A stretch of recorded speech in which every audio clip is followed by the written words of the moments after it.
শোনা যাচ্ছে? ভয়েস শোনা যাচ্ছে?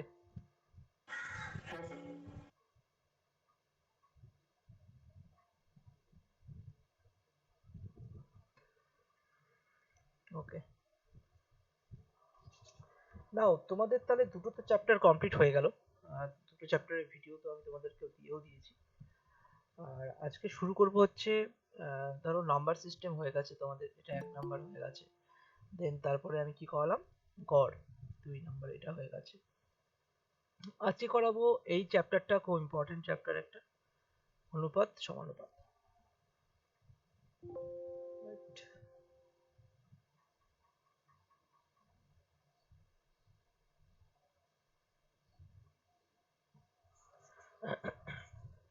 তো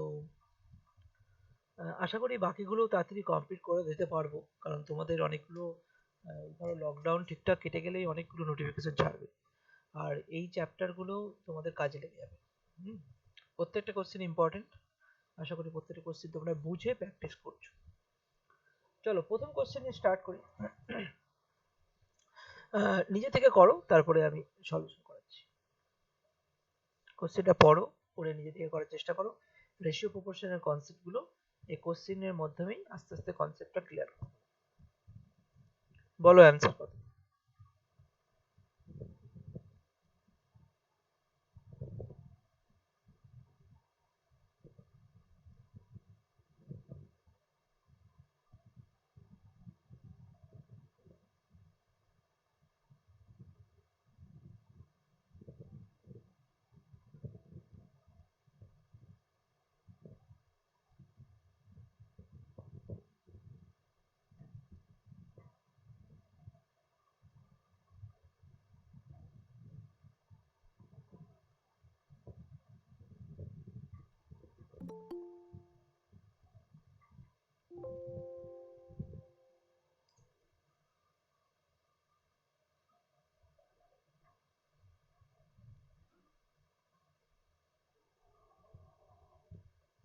বলো এই অ্যান্সার কত হবে? এই কোশ্চেনের অ্যান্সার কত? বলো। স্যার 7,000 আর 4,000 বি। 7,000 4,000। দেখো এখানে কি বলেছে, দুই ব্যক্তির মাসিক আয়ের অনুপাত 7:4 আর ব্যয়ের অনুপাত কত বলেছে? 5:2। ঠিক আছে, প্রত্যেকের মাসিক আয় এর এত টাকা সঞ্চয় হলে, মানে এই টাকাটা কি সঞ্চয় হচ্ছে 2,000 টাকা। তো এটাকে আমি যদি রেশিও করি, ধরে নাও প্রথম ব্যক্তি আর দ্বিতীয় ব্যক্তি। ঠিক আছে, তাহলে প্রথম ব্যক্তি দ্বিতীয় ব্যক্তির আয়ের অনুপাত কত বলেছে? আয়ের অনুপাত বলেছে 7:4। আর ব্যয়ের অনুপাত কত বলেছে? ব্যয়ের অনুপাত বলেছে হচ্ছে 5:2। এবার দেখো এখানে সঞ্চয়, সঞ্চয় মানে তুমি জানো যত টাকা ইনকাম করবে তার থেকে এক্সপেন্ডিচার মানে খরচ বিয়োগ করে দিলে সেটাই সেভিংস হয়ে যায়, মানে সঞ্চয় হয়ে যায়, তাই না? তাহলে এখানে দেখো, যদি এখানে 7 ইউনিট থাকে, ঠিক আছে, এখানে 4 ইউনিট থাকে, এবং সেখান থেকে ব্যয় হয়ে গেছে, ব্যয়ের রেশিও যেটা দেখলো, ব্যয়ের রেশিও 5 ইউনিট, তাই তো? আর এখানে 2 ইউনিট ইন্ডিভিজুয়াল। তাহলে তুমি দেখো একটা সিমিলার তুমি খুঁজে পাচ্ছ, এখান থেকে কত, এখান থেকে বিয়োগ করলে 2 ইউনিট পড়ে থাকে, তাই না? আর এখান থেকে এটা বিয়োগ করলে এটাও 2 ইউনিট পড়ে থাকে। এই যে বিয়োগ করে যেটা থাকলো, তাহলে কি আমার এখানে যদি সঞ্চয় বলি, আমি সঞ্চয় যদি বলি, সঞ্চয়ের রেশিও তাহলে কত হয়ে গেল? 2 ইউনিট ইজ টু 2 ইউনিট, তাই না? কারণ এটা তো 2 ইউনিট সঞ্চয়, এটাও 2 ইউনিট সঞ্চয়, এবং 2 ইউনিট মানে এইখানে 2 ইউনিট, এই ইউনিটের চেঞ্জেসটা, যে চেঞ্জেসটা হয়েছে সেটাই মানে হচ্ছে কত? 2,000 টাকা, তাই না? তাহলে 2 ইউনিট মানে 2,000 টাকা হলে, 2 ইউনিট ইকুয়াল টু 2,000 টাকা। তাহলে 1 ইউনিট মানে কত হবে? 1 ইউনিট মানে তাহলে কত হলো? 1 ইউনিট ইকুয়াল টু তাহলে 2,000 ভাগ 2 মানে 1,000 টাকা। দেখো আমি এক্স ধরে করা বন্ধ করে দাও, এগুলো মুখে মুখে হবে, এইগুলো একদম মুখে মুখে হবে। 7 থেকে দেখো যদি কমন না পেতাম, এটাতে দুটো 2 আর 2 কমন আছে বলেই আমি 2 ইকুয়াল টু 2,000 পেলাম। আর যদি কমন না পেতাম তো কমন আমাদের করতে হতো। কিভাবে কমন করবো পরে কোশ্চেনগুলোতে ওগুলো যাচাই করবো। কিন্তু এখানে এক্সামের কোশ্চেনে যা দিয়েছে যে এখানে দেখো খুব সহজ কোশ্চেনই দেয়, 2 ইউনিটের চেঞ্জেস হয়েছে, 2 ইউনিট মানে 2000 টাকা, তাহলে 1 ইউনিট মানে 1000 টাকা। আর এখানে তাহলে কি বলেছে তাদের মাসিক আয় কত, মাসিক আয় কত বলেছিলাম 7 ইউনিট আর 4 ইউনিট, তাহলে 7 ইন্টু 1000, 4 ইন্টু 1000, তাহলে 7000 আর 4000। খুব সহজে অ্যান্সার বেরিয়ে গেল। কেউ এসেছে মনে হয়, দেখে নিচ্ছি।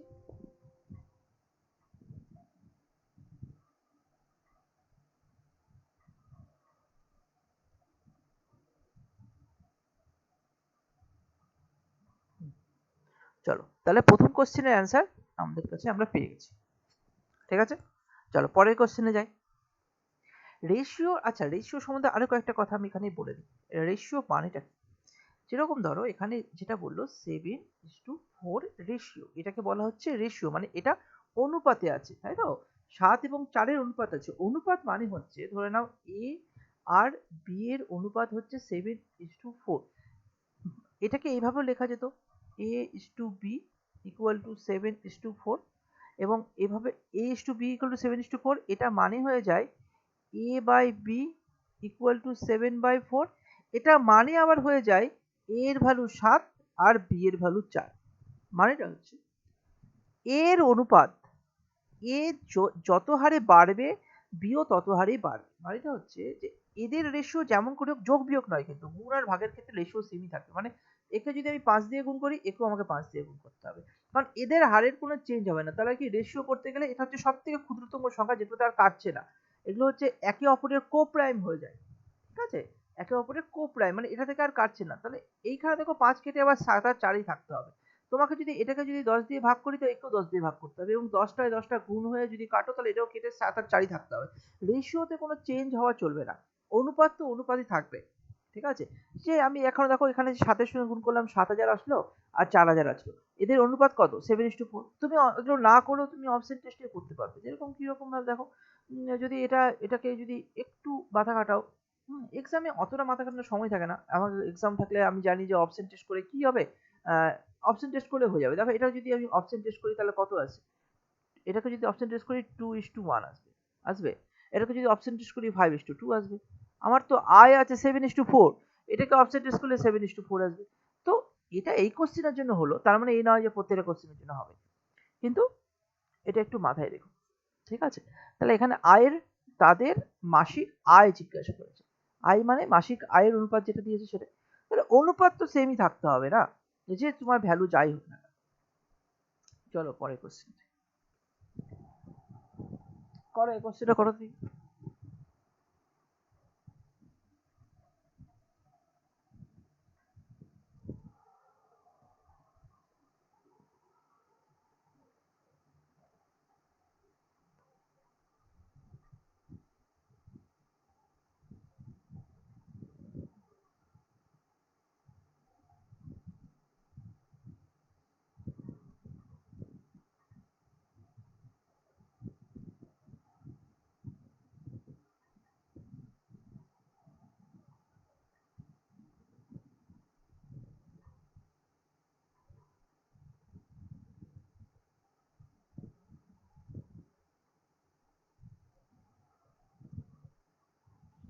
স্যার 36 টাকা।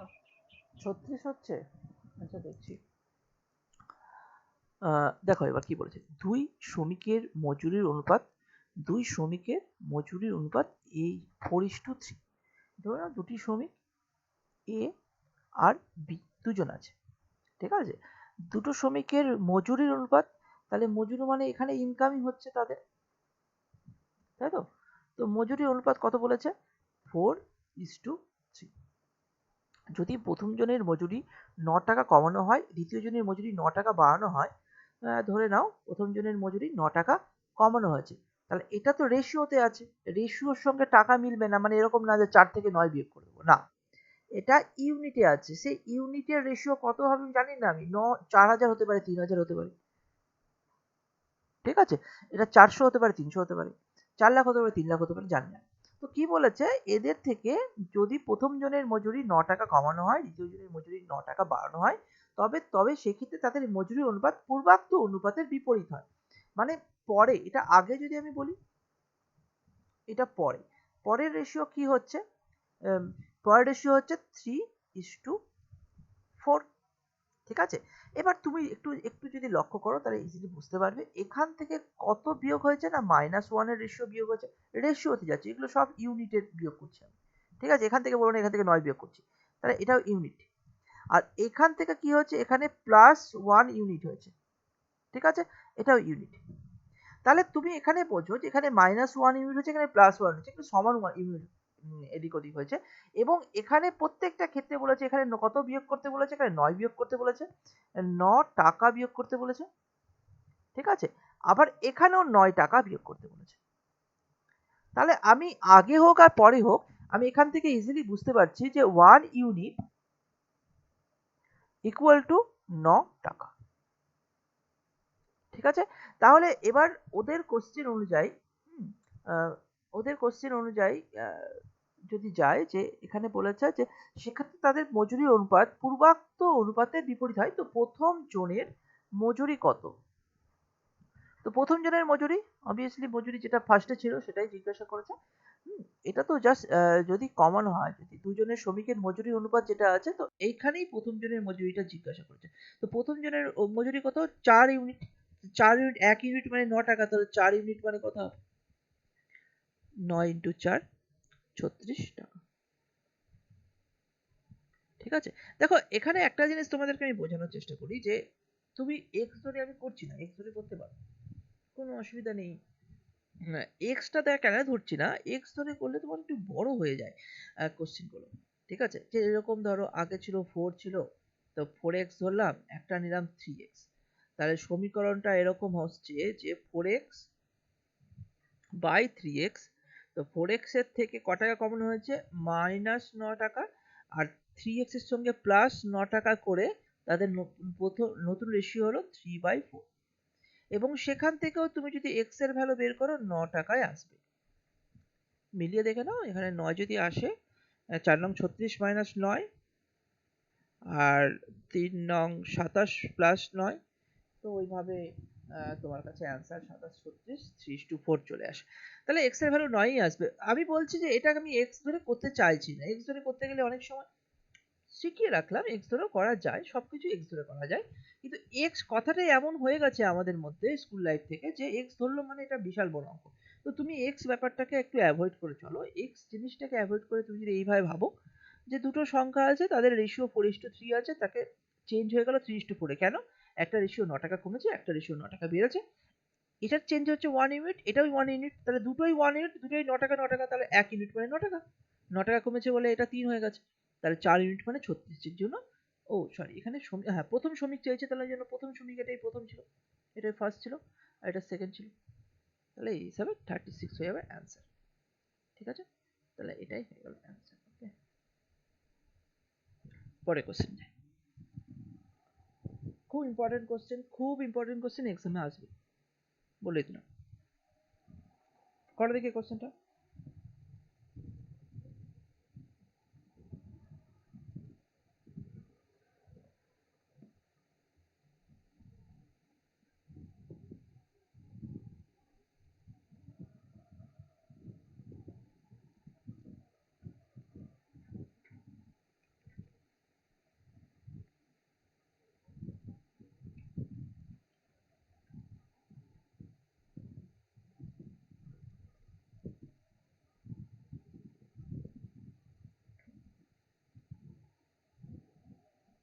স্যার 150 হবে সি। 150 হলো সেই, ঠিক আছে, এরকমই হওয়ার কথা আছে। দেখে নিচ্ছি, দেখো কোশ্চেনটা একটু বোঝার চেষ্টা করো কি বলেছে। একটি ব্যাগে 1 টাকা 25 পয়সা 50 পয়সার মুদ্রা মুদ্রা 3:4:5 অনুপাতে আছে। মানে 1 টাকার মুদ্রা তিনটে, 25 পয়সার মুদ্রা যদি রেশিও এরকম হয়, 1 টাকার মুদ্রা যদি তিনটে থাকে তো 25 পয়সার মুদ্রা 4টা থাকবে, আর 50 পয়সার মুদ্রা 5টা থাকবে। সে বেশি কম হতে বেশি হতে পারে, যতটা হবে হবে, কিন্তু এই রেশিওতেই থাকবে। তো রেশিও মানে আমি অনুপাতের কথা বলছি, অনুপাতেই থাকবে। যদি ওই ব্যাগে মোট এত টাকা থাকে, দেখো এটা রেশিও হচ্ছে, এটা কিসের রেশিও? এটা সংখ্যার রেশিও। আর এটা টাকা বলে দিয়েছে। সংখ্যার রেশিও টাকা আমি করতে পারবো না। যেরকম আমি ব্যাপারটা বোঝানোর চেষ্টা করি যে এখানে ১ টাকা আছে, ২৫ পয়সা আছে, আর এখানে ৫০ পয়সা আছে। ঠিক আছে? তো ১ টাকা, ২৫ পয়সা, ৫০ পয়সা। ৩ টে। এবং ৩ টের রেশিও কিসের রেশিও বলেছে? না মুদ্রার রেশিও বলেছে। মুদ্রার সংখ্যার রেশিও বলেছে। সেটা কত বলেছে? 3:4:5। ঠিক আছে? তাহলে এটা মুদ্রার রেশিও বলল, মুদ্রার সংখ্যার রেশিও বলল, তাই তো? কিন্তু আমাকে যেটা দিয়েছে ভ্যালু রেশিও, মানে টাকার মোট টাকা বলেছে হচ্ছে, মোট টাকা বলে দিয়েছে কত? ৩২৫ টাকা। এটা রেশিও, এটা ইকুয়াল টু করে ৩২৫ করে আমি করতে পারবো না, কারণ এটা হচ্ছে মুদ্রার সংখ্যা, এটা সংখ্যা। ঠিক আছে? তাহলে একটা জিনিস ভাবো, আমি যদি এই সংখ্যাটাকে টাকাতে কনভার্ট করে দিই কিরকম হবে? তো হয় এই যে টাকাগুলো আছে, এই টাকাগুলো, এই পয়সা আছে, এগুলো থেকে টাকা কনভার্ট করে দাও। এটা ১ টাকা মানে ১ টাকা, ঠিক আছে। ২৫ পয়সা মানে ১ এর ৪ টাকা বলতে পারি, তাই না? ৪ ভাগের ১ ভাগ। ২৫ পয়সা, ৪টে ২৫ পয়সা ১ টাকা হয়। তাহলে ২৫ পয়সা মানে ১ এর ৪ টাকা, ৫০ পয়সা মানে ১ এর ২ টাকা। তাই না? হাফ টাকা বলতেই পারি, ৫০ পয়সা, ৫০ পয়সা। কারণ আমি এখানে টাকা দেওয়া আছে। আমি এটা ১০০ পয়সা করেও করতে পারতাম, কোনো অসুবিধা নেই। আমি কি করলাম? ১ টাকার মুদ্রার সংখ্যা যদি ৩ টে থাকে, তাহলে তাদের ভ্যালু রেশিও মানে হচ্ছে তাদের মূল্যের মূল্যের অনুপাত যদি আমি যাই, মানে আমি ভ্যালু রেশিও বললাম, ভ্যালু বের করতে চাইছি, তাদের মূল্য বের করতে চাইছি। কি হলো? ১ টাকার যদি ৩ টে কয়েন থাকে, তাহলে টোটাল তাদের ভ্যালু হচ্ছে ৩ টাকা। হুম? এবার রেশিওতেই ফেলি নাকি? ১ এর ৪ টাকা যদি ৪ টে থাকে, তাহলে তাদের ভ্যালু ১ এর ৪ ইনটু ৪। মানে আমি বেসিক্যালি যদি আমি পয়সা, আচ্ছা, আচ্ছা, আমি টাকা দিয়ে ধরে তারপর পয়সা ধরেও দেখিয়ে দিচ্ছি। তাহলে তোমার হয়ে গেল ১ টাকা। এটা হয়ে গেল ১ টাকা। এবং এক্ষেত্রে কত হচ্ছে? Half into ৫। হাফ ইনটু ৫ মানে হচ্ছে তোমার 2.5। তাহলে 2.5 টাকা। এটাকে যদি একটু এসে নিয়ে যাও, ২ দিয়ে গুণ করে দাও, তাহলে কত আসছে? এটাকে এটাকে যদি ২ দিয়ে গুণ করি তাহলে আসছে, এটাকে যদি ২ দিয়ে গুণ করি, কেন ২ দিয়ে গুণ করব? কারণ এখানে 0.5 আছে। তো ৬:২:৫। ঠিক আছে? এবার ব্যাপারটা এই, যদি তোমার এটা হচ্ছে ভ্যালু রেশিও, মানে টাকার রেশিও, টাকার আ এবার বলো টাকার অনুপাত বলতে পারো। ঠিক আছে? তাদের। তো এবার একটু বোঝার চেষ্টা করো। এটাকে যদি আমি আ ১০০ পয়সা ধরে ধরতাম এটা ২৫ পয়সা আছে, তো আমি এটাকে ১০০ পয়সা ধরে নিলাম। তাহলে একটা পয়সা যদি হতো, তাহলেও তাদের রেশিও সেমই হতো। কিরকম? ৩০০ পয়সা, তাহলে এখানে ৩০০ পয়সা হতো। হতো? এখানে কত হতো? যদি এখানে ২৫ ইনটু ৪ ১০০ পয়সা হতো। আর আর এখানে ৫০ ইনটু ৫ বলছে ১০০, ৫ ৫ এ ২৫, ২৫০ পয়সা হতো। তাই তো? তাহলে এখানে থেকে তুমি যদি ০, ০, ০, ০ কাটতে এবং এখানে যদি ৫ দিয়ে কাটতে, তাহলে ৫ ৬ ৩০, ৫ দুগুণী ১০ আর ৫ ৫ এ ২৫। রেশিও সেম আসলো কিনা? এটাও রেশিও সেম আসলো। সেমই আসলো। তুমি পয়সা ধরে করো আর টাকা ধরে করো। কনসেপ্টটা সেম রাখতে হবে। হলো? এই যে টাকার অঙ্কটা পেলাম, টাকার রেশিও যেটা পেলাম, এই রেশিও মানে কত? এই রেশিও মানে হচ্ছে ৬, ৫ এ ১১ আর ২ এ ১৩। ১৩, এই ১৩ অনুপাত মানেই হচ্ছে ৩২৫ টাকা। ঠিক আছে? ১৩ অনুপাত মানেই ৩২৫ টাকা। তাহলে এইখানে কত পাচ্ছি? ইনটু কত পাবো? ৪০, 20, ২৬ থাকছে। ২৬ মানে এখানে ৬, ৬৫, ৫ তেরো ৬৫, ২৫। তাহলে প্রত্যেকটা ২৫ করে গুণ করতে হবে। তাহলে এটাও ২৫ করে গুণ, এটাও ২৫ করে গুণ, এটাও ২৫ করে গুণ। তাহলে আমি কি পাচ্ছি এবার? এবার ১ টাকার কয়েন, ১ টাকার কয়েন কত টাকার আছে? ১ টাকার কয়েন হচ্ছে ৬ পঁচিশে ১৫০ টাকার আছে। এত টাকার কয়েন আছে। এত টাকার কয়েন আছে। ঠিক আছে? এখানে কত হচ্ছে? ২৫ দুগুণী ৫০ টাকার ২৫ পয়সার কয়েন আছে। হ্যাঁ? এখানে ১২৫ টাকার ২৫ ৫ টাকার কয়েন আছে। এবার কোশ্চেনটা দেখো কি বলেছে? এত টাকার কয়েন আছে এটা, ঠিক আছে। এবার কোশ্চেনে বলেছে যে ওই ব্যাগে মোট এত টাকা থাকে, তবে 1 টাকার মুদ্রার সংখ্যা কত? সংখ্যা জিজ্ঞাসা করেছে, মুদ্রার সংখ্যা জিজ্ঞাসা করেছে। তাহলে 1 টাকার কয়েন, 1 টাকার কয়েন বা 1 টাকার নোট যাই বলো, 150 টাকার যদি হয় তাহলে সংখ্যা কত হবে? তাহলে 150 বাই 1 টাকায় একটা কয়েনই পাওয়া যায়, তাহলে 1 করে তোমার 150টা। যদি এটা জিজ্ঞাসা করতো 25 পয়সা কটা হবে, তাহলে তুমি করতে হচ্ছে 50, 1 টাকায় 4টে 25 পয়সা হয়, তাহলে 50 বাই 4, সরি, একটু ভুল হয়ে গেল এখানে। 25 পয়সা 1 টাকায়, এত টাকার 25 পয়সা আছে, তাহলে এখানে যেটা হবে, তাহলে 1 টাকায় 4টে 25 পয়সা পাওয়া যায়, তাহলে 50 টাকায় কটা পাওয়া যাবে? 50 ইন্টু 4, তার মানে 200টা। আর যদি 50 পয়সা বলতো তাহলে 1 টাকায় দুটো 50 পয়সা আছে, তাহলে 125 টাকা কটা পাওয়া যাবে? দুটো, তাহলে টোটাল হয়ে যাবে 250টা। তো আমার কোশ্চেন করেছে শুধুমাত্র 1 টাকা, তার জন্য আমি এখানে 150 হয়ে যাবে आंसर। এটাকে একটু স্পিডে করতে হবে, ঠিক আছে। আমি স্টেপ বাই স্টেপ তোমাদের করালাম, খুব স্পিডে তোমরা করতেই পারো, কোনো অসুবিধা নেই। হ্যাঁ, তো আশা করি 1 টাকা 25 পয়সা 50 পয়সা কনসেপ্ট বুঝতে পেরেছো। এইখানে টাকার জায়গায় এখানে 5 টাকা 10 টাকা 15 টাকাও দিতে পারে। তো সেই অনুযায়ী আমাদের মুদ্রা সংখ্যা দিয়ে আমার তাদের ভ্যালু রেশিও বের করে আমাকে দেখতে হবে এখানে কি চেয়েছে। এখানে 25 টাকা চেয়েছে, এত টাকা চেয়েছে, মানে কোশ্চেনগুলো এরকম হয়, যদি মুদ্রার অনুপাত দেয়, মুদ্রার সংখ্যার অনুপাত দেয়,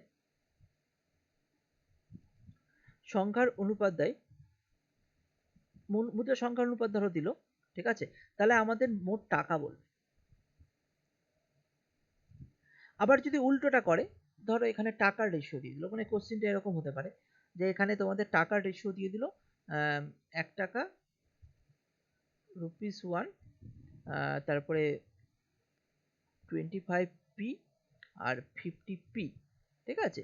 এদের ভ্যালু রেশিও, মানে টাকার কথা বলছি, ভ্যালু রেশিও দিয়ে দিল, ধরো এই যে রেশিওটা সেটা দিয়ে দিল 6:2:5, ঠিক আছে, দিয়ে দিল। আর বলল টোটাল কয়েন কত আছে, টোটাল কয়েন তুমি হিসাব করে দেখো, টোটাল কয়েন তাহলে কত হবে? 250, 150, 400 আর 200, 600টা। বলে দিল যে এখানে এটা ভ্যালু রেশিও দিয়েছে, আর নাম্বার দিয়েছে কত? নাম্বার, টোটাল নাম্বার দিয়ে দিল 600টা, ঠিক আছে, 600টা নাম্বার দিয়ে দিল। তাহলে সেখান থেকে তোমাকে কিসের রেশিও বের করতে হবে? তোমার এখানে ভ্যালু রেশিও থেকে নাম্বার রেশিও বের করতে হবে। তাহলে নাম্বার রেশিও বের করো, নাম্বার রেশিও বের করো, মানে 6 টাকার কয়েন, 6 টাকার কয়েন একটা আছে, তাহলে 6টা কয়েন পাবো টোটাল। 6 টাকায় এটা টাকা আছে, তাহলে টাকা থেকে নাম্বারে যেতে গেলে 6টা কয়েন পাবো। আচ্ছা, 2 টাকার 25 পয়সা আছে, তাহলে 1 টাকায় 4টা 25 পয়সা পাওয়া যায়, 2 টাকায় 8টা 25 পয়সা পাওয়া যাবে, তাই না? 5 টাকায় 50 পয়সা, 5 টাকার 50 পয়সা, 1 টাকায় দুটো 50 পয়সা পাওয়া যায়, টোটাল এখানে 10 হবে। তাহলে এখানে রেশিও তাহলে 3:4:5 হবে, যদি 2 দিয়ে কেটে দিই। তাহলে 3:4:5, এবং 3:4:5 মানে হচ্ছে তোমার, তাহলে টোটাল যোগ করলে কত হবে? 4, 9, 10, 11, 12, 12 রেশিও মানে হয়ে গেল এটা, তাহলে কিসের? নাম্বার রেশিও হয়ে গেল। এবং নাম্বার রেশিও ইকুয়াল টু, তাহলে এখানে 600টা নাম্বার আছে টোটাল সংখ্যা, তাহলে এইখানে তোমাকে 5, তাহলে ইন্টু 50 করে হয়ে গেল। এবার কি হবে? একই কোশ্চেন শুধুমাত্র উল্টো করে দিলাম। আমি এই কোশ্চেনটা আলাদা রকম নিলাম। যদি ধরো তোমাদের ভ্যালু রেশিও দিয়ে দেয়, আর নাম্বার দিয়ে দেয়, আর টোটাল নাম্বার 600 দিয়ে দেয়, তাহলে এইভাবে আমাকে ইন্টু 50 করে করে আমি টোটাল কতগুলো নাম্বার আছে সেটা বের করতে পারবো, ঠিক আছে। জাস্ট চেঞ্জ, আর কিচ্ছু না, জাস্ট চেঞ্জ করে। এবার যদি এই কোশ্চেনটা জিজ্ঞাসা করতো, এই কোশ্চেনটা যেটা যাচ্ছিলাম, যে 1 টাকা 25 পয়সা 50 পয়সা, 6, 2, 5, এটা value ratio, number, total number দিয়ে দিয়েছিল 600, আর তোমাকে হয়তো জিজ্ঞাসা করলো যে 25 পয়সা 25p, 25p এর ধরো কত টাকার আছে, কত টাকার আছে, কত টাকা, তাদের ভ্যালু কত, কত টাকার 25 পয়সার কয়েন আছে, টাকার 25 পয়সার কয়েন আছে। কত টাকার যখন জিজ্ঞাসা করবে, তুমি একটা জিনিস বোঝো, এখানে কি বেরোবে? এখানে নাম্বার বেরোবে, তাই না? এখানে বেরোবে 150টা, মানে এতটা কয়েন আছে, নাম্বার আছে যেহেতু, তাহলে এখানে চাইবে 200টা কয়েন আছে। এখানে যেরকম পাচ্ছে 250টা কয়েন আছে, যেহেতু 600-র মধ্যে। এবার 250 200টা, এবার এখানে দেখো কি করতে হবে, 200টা কয়েন আছে 25 পয়সা, তাহলে তাদের ভ্যালু কত টাকার হবে তাহলে? না তো 1 টাকায় 4টা 25 পয়সা হয়, তাহলে যদি 200টা 25 পয়সা থাকে তো তার থেকে আমাকে যদি কত টাকার বের করতে হয়, তাহলে 200 ভাগ 4, তাহলে 50 টাকা। আমি একটা কোশ্চেনের মধ্যে দু রকম কনসেপ্টের বুঝিয়ে দিলাম, এই কোশ্চেনটা প্র্যাকটিস করে যেও পরীক্ষায় আসবে, এটা প্রত্যেকটা পরীক্ষায় দেখা গেছে এই কোশ্চেনটা, তাই জন্য আমি দুভাবেই বের করে দিলাম। বিভিন্ন বই থেকে তোমাদের কাছে কোশ্চেন পেয়ে যাবে, কোশ্চেনগুলো তোমরা একটু প্র্যাকটিস করো। চলো পরে কোশ্চেন করো, এই কোশ্চেন।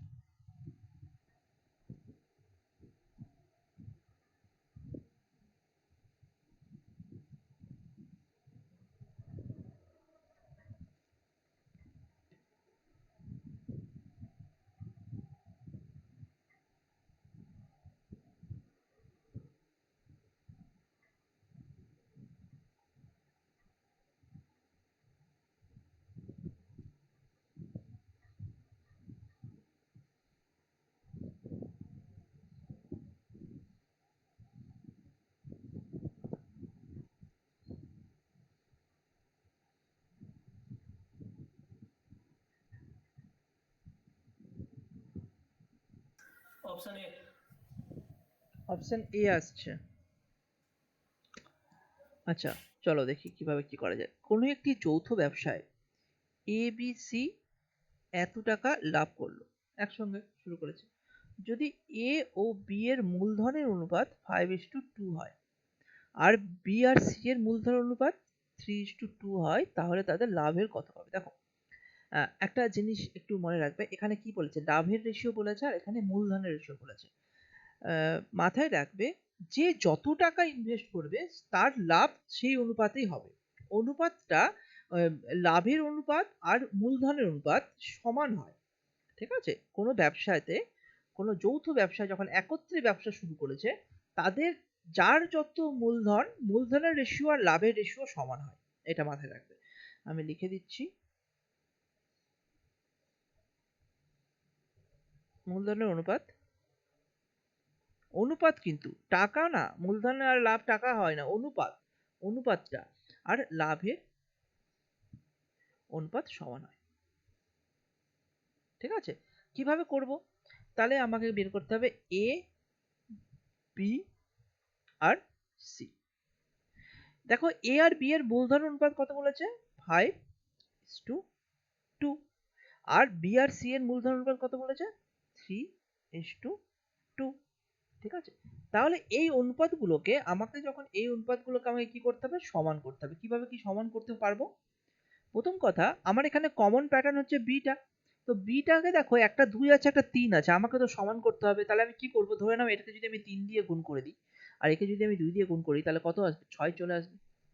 আচ্ছা, এটা একটা রেশিও, আলাদা রেশিও, এবং এই পোর্শনটা একটা আলাদা রেশিও, তাই না? তাহলে দুটো আলাদা রেশিও, যখন এই পোর্শনের 3 কে 2 দিয়ে গুণ করেছে, তাহলে একেও 2 দিয়ে গুণ করতে হবে। আর একে যখন 3 দিয়ে গুণ করেছি, তাকে একেও 3 দিয়ে গুণ করতে হবে। তাহলে একটা রেশিও আসছে, দেখো কিরকম রেশিও আসছে। তাহলে কি একটা সমান আসবে, যে যেহেতু একে রেশিওর মধ্যে একে যত দিয়ে গুণ করবে, একে তো এত দিয়ে গুণ করতে হবে। তো আমি সমান করার জন্য এই দুটোকে একে অপরকে দিয়ে গুণ করেছি, যেহেতু দুটো প্রাইম নাম্বার বা মৌলিক সংখ্যা। তাহলে 6, আর এখানে তাহলে 4 আসবে, আর এখানে তাহলে 3×5=15 আসবে। তাদের রেশিও, তাহলে এটা কিসের রেশিও হলো? মূলধনের রেশিও। হ্যাঁ, তাহলে এটা মূলধনের রেশিও, মূলধনের রেশিও, মূলধনের অনুপাত, তাই তো? আর এটাই ইকুয়াল টু লাভের অনুপাত। হ্যাঁ, তাহলে তোমার কাছে একই আসছে। তাহলে যখন অনুপাতও সমান, তাহলে এই লাভ, টোটাল লাভ্যাংশ কত হলো? তাহলে টোটাল লাভ হলো তাহলে 10 আর পুরো 25, তাই তো? অনুপাতগুলো ইউনিট যদি আমি ভাবি, এটাকে ইউনিট যদি ভাবো, ইউনিট, ইউনিট, ইউনিট, ইউনিটের মধ্যেও একটা জিনিস বলে দিই। ইউনিট মানেটা হচ্ছে, যখন ছোট্ট ছোট্ট অংশ, ধরো নাও কোথাও কোনো কোনো যদি 4 ভাগ নিই, কেউ এই সি যদি 4 ভাগ নেয়, তাহলে বি 6 ভাগ নেবে আর এ 15 ভাগ নেবে, ওই জন্য ইউনিট। মানে তাদের রেশিও সেরকম। ধরো নাও এরা বিভিন্ন বিভিন্ন এজের আছে, তাদের তাদের খাওয়ার কোয়ালিটিও অন্যরকম।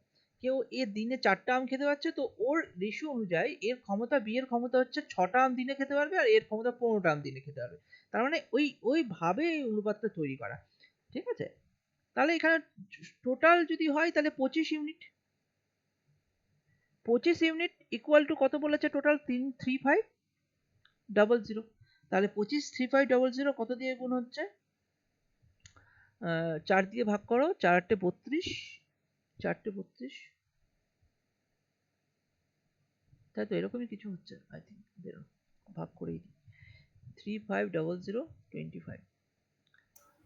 ইন্টু 4। হ্যাঁ হ্যাঁ হ্যাঁ হ্যাঁ, ইন্টু 4 করলাম, এখানে ইন্টু 4 করলাম। ঠিক আছে, ইন্টু 4 কেন করলাম?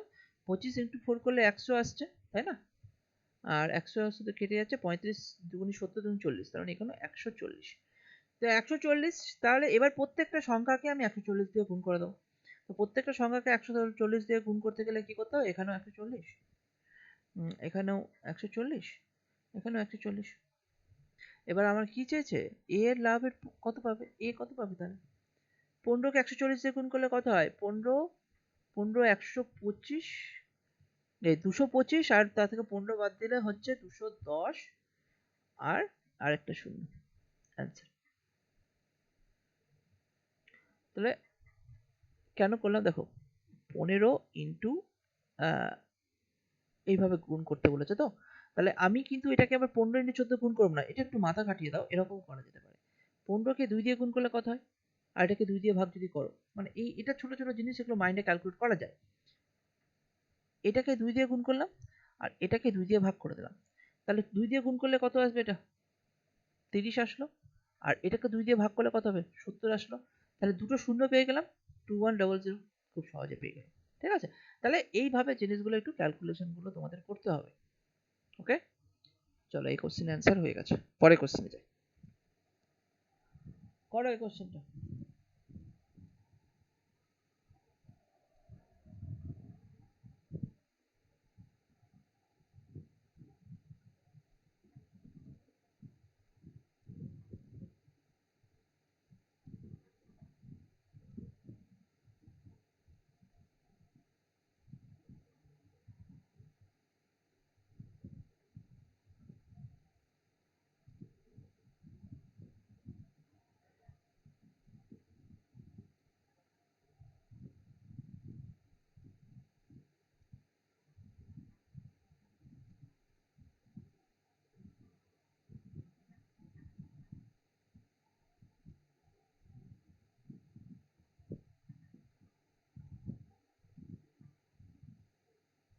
করো, সহজ কোশ্চেন আছে, দেরি করো না, স্পিডে করো।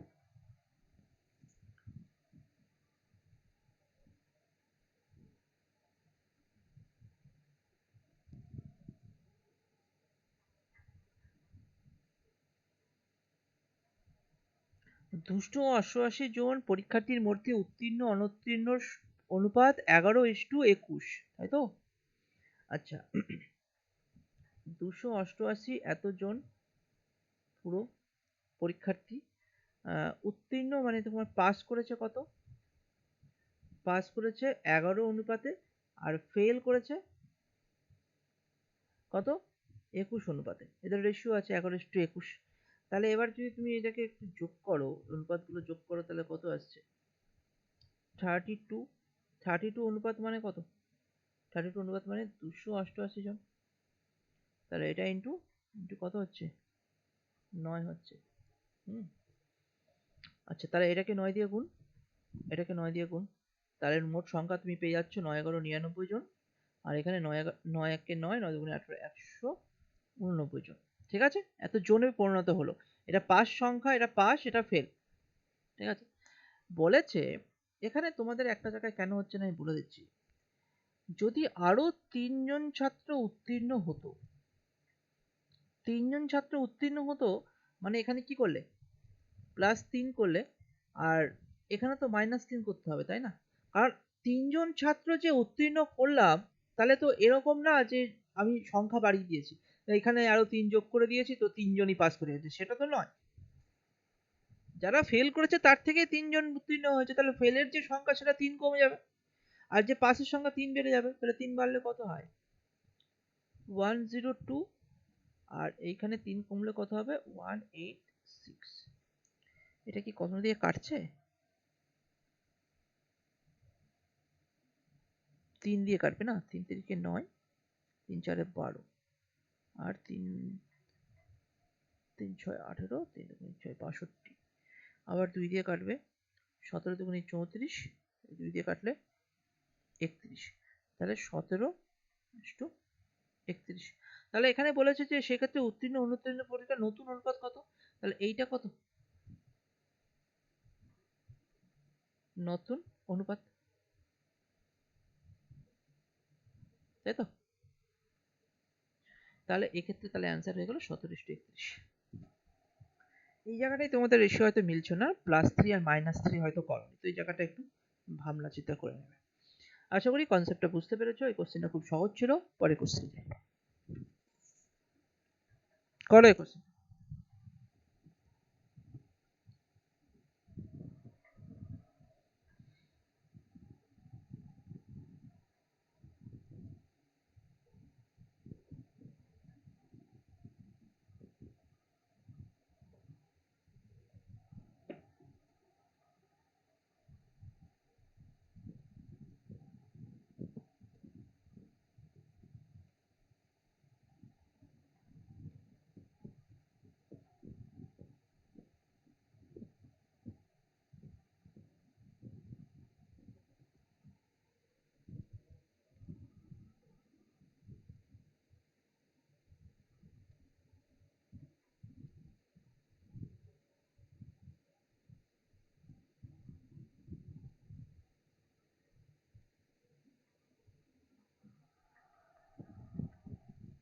করো করো করো, কোশ্চেনের অ্যান্সার বের করো, তার দেখি অ্যান্সার বলো, দেখি কে পারো।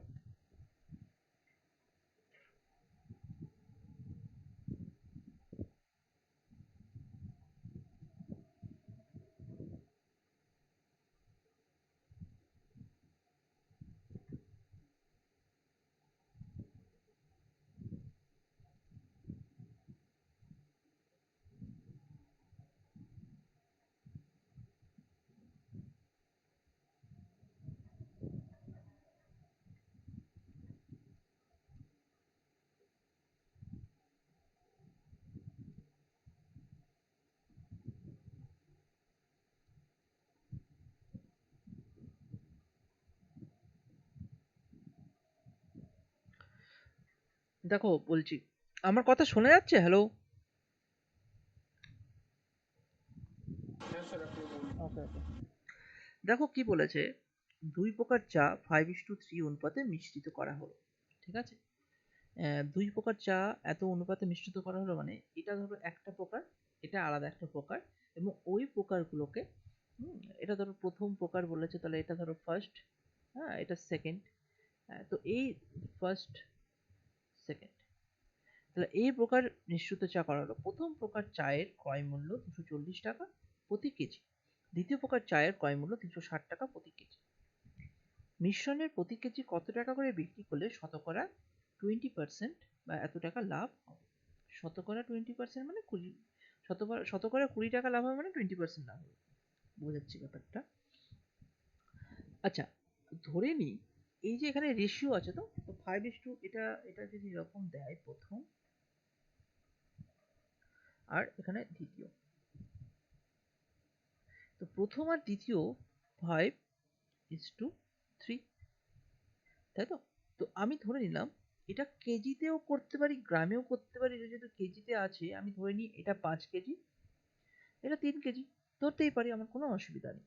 যদি 5 কেজি 3 কেজি হয়, তাহলে তাদের কি এই প্রথম প্রকার হচ্ছে কত দিয়ে গুণ করেছে, 240 টাকা করে পার কেজি, তাই তো? আর এটা এটা কত, 360 টাকা দিয়ে পার কেজি, তাহলে টোটাল কত হতো 24, মানে 1200 টাকা। আর এটা হচ্ছে 3 6 3 18 8, দেখলে 1 2 9 10, 1080 টাকা, 1200 টাকা, 1080 টাকা টোটাল খরচ হলো, ধরো টোটাল খরচ হলো, তাই তো? এবং আহ, বলেছে দ্বিতীয় প্রকার হ্যাঁ, মিষ্টনটি প্রতি কেজি কত টাকা করে, তাহলে দেখো এবার টোটাল মিষ্টনে কত আছে, টোটাল মিষ্টন তাহলে কত হলো, টোটাল টোটাল কত টাকা খরচ হলো, টোটাল কত টাকা খরচ হলো না 1200 যোগ 1080, তাহলে এটা কত হয় 082212280। আচ্ছা এত টাকাটা কত কেজির জন্য? 5 প্লাস 3 কেজির জন্য, তাই না? তাহলে 1 কেজিতে কত হবে? কারণ প্রতি কেজি কত টাকা করে বিক্রি করলে বলেছে। তাহলে 1 কেজি, অতএব 1 কেজির মূল্য কত হবে? যে 1 কেজি হবে 1 কেজিতে, মিশ্রণে 1 কেজিতে কত হবে? যে 2280 বাই এখানে কত 8 হয়, 8 দিয়ে ভাগ করে কত আসছে? আর 8 8 দুগুণে 16, আর এখানে হচ্ছে 68। তো 6 আছে 7 56 8 64, 8 নম্বর আছে 8 8 64, আর এখানে 5, তাই তো? তো এখানে 285 টাকা হচ্ছে মিশ্রণে, মিশ্রণে 285 টাকা। এবার বলেছে যে কত টাকা, এটা হচ্ছে কি, এটা কি, এটাকে যদি আমি হিসাব করি এটা হচ্ছে ক্রয় মূল্য, ক্রয় মূল্য, তাই তো? এটা ক্রয় মূল্য, এটাও ক্রয় মূল্য, এগুলো সব ক্রয় মূল্য করলো, এগুলো টোটাল, এটাও ক্রয় মূল্য গেল, এটা 1 কেজি ক্রয় মূল্য, আর এখানে টোটাল ক্রয় মূল্য, এখানে এটাও ক্রয় মূল্যই ছিল, তাই না? এবার কোশ্চেনটা করেছে শতকরা 20% লাভ হবে। হুম, 20% লাভ হবে।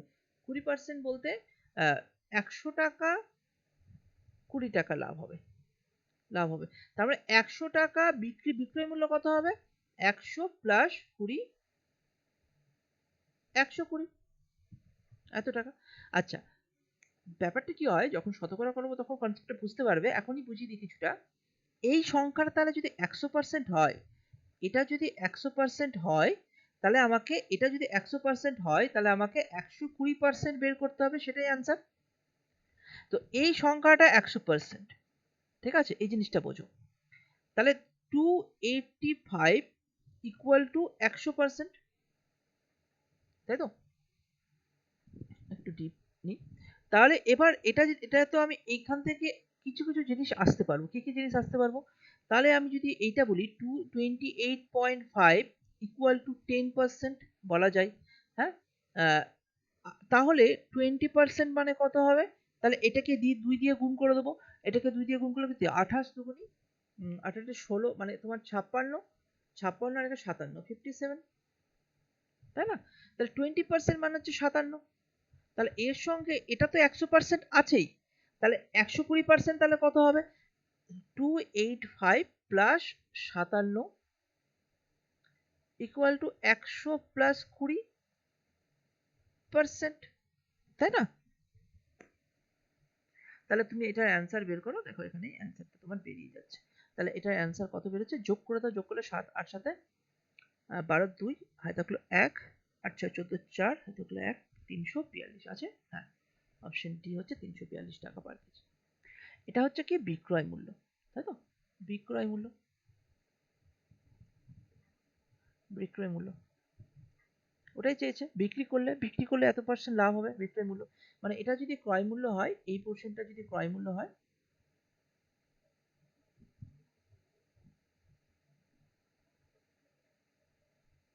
তাহলে এটা বিক্রয় মূল্য হবে, এটা বিক্রয় মূল্য। লাভ মানে কি, ধরো তুমি নর্মালি জিনিসটা পাবো, তুমি কোন একটা জিনিস কিনে রেখেছো, ধরো না এখন আমের সিজন চলছে, তো আম কেউ কিনে রেখেছে 10 টাকা পার কেজি করে কিনে রেখেছে, কত 10 কেজি কিনে রেখেছে, সে 100 টাকায় ক্রয় মূল্য হলো, কিন্তু বাজারে গিয়ে সে 50 টাকা করে বিক্রি করছে, তাহলে বিক্রয় মূল্য দেখো কত পার্সেন্ট বেড়ে যাচ্ছে, তাই না? তাহলে তোমার কাছে হিসাব করে দেখলে তাহলে 500 টাকায় সে বিক্রি করেছে, তাহলে লাভ কত হয়েছে? 400 টাকা লাভ হয়েছে। তাহলে সেই হিসাবে 100 টাকা ক্রয় মূল্য হলে 20 টাকা লাভ হয়, তাহলে বিক্রয় মূল্য কত হবে? না 20 সঙ্গে 100 যোগ করে তোমার 120 টাকা, তাই তো? তাহলে এই ক্ষেত্রে এইভাবে অ্যান্সার গুলো করতে হবে। কোশ্চেনে একটু পার্সেন্টেজ ইনভলভ আছে, শতকরা ইনভলভ আছে, তার মানে এটা ভয় পেও না যে শতকরা না শিখে হয়তো এটা করতে পারবো না। শতকরা তো শিখতেই হবে, এরপরে রেশিও প্রপোর্শনের পরেই আমি পার্সেন্টেজ তোমাদের করা হয়। হ্যাঁ, ওটা স্টেপ বাই স্টেপ যাচ্ছে, ওটা নিয়ে অসুবিধা নেই। তো এটা একটু বুঝে রাখো, এইভাবেই জিনিসগুলো বুঝে।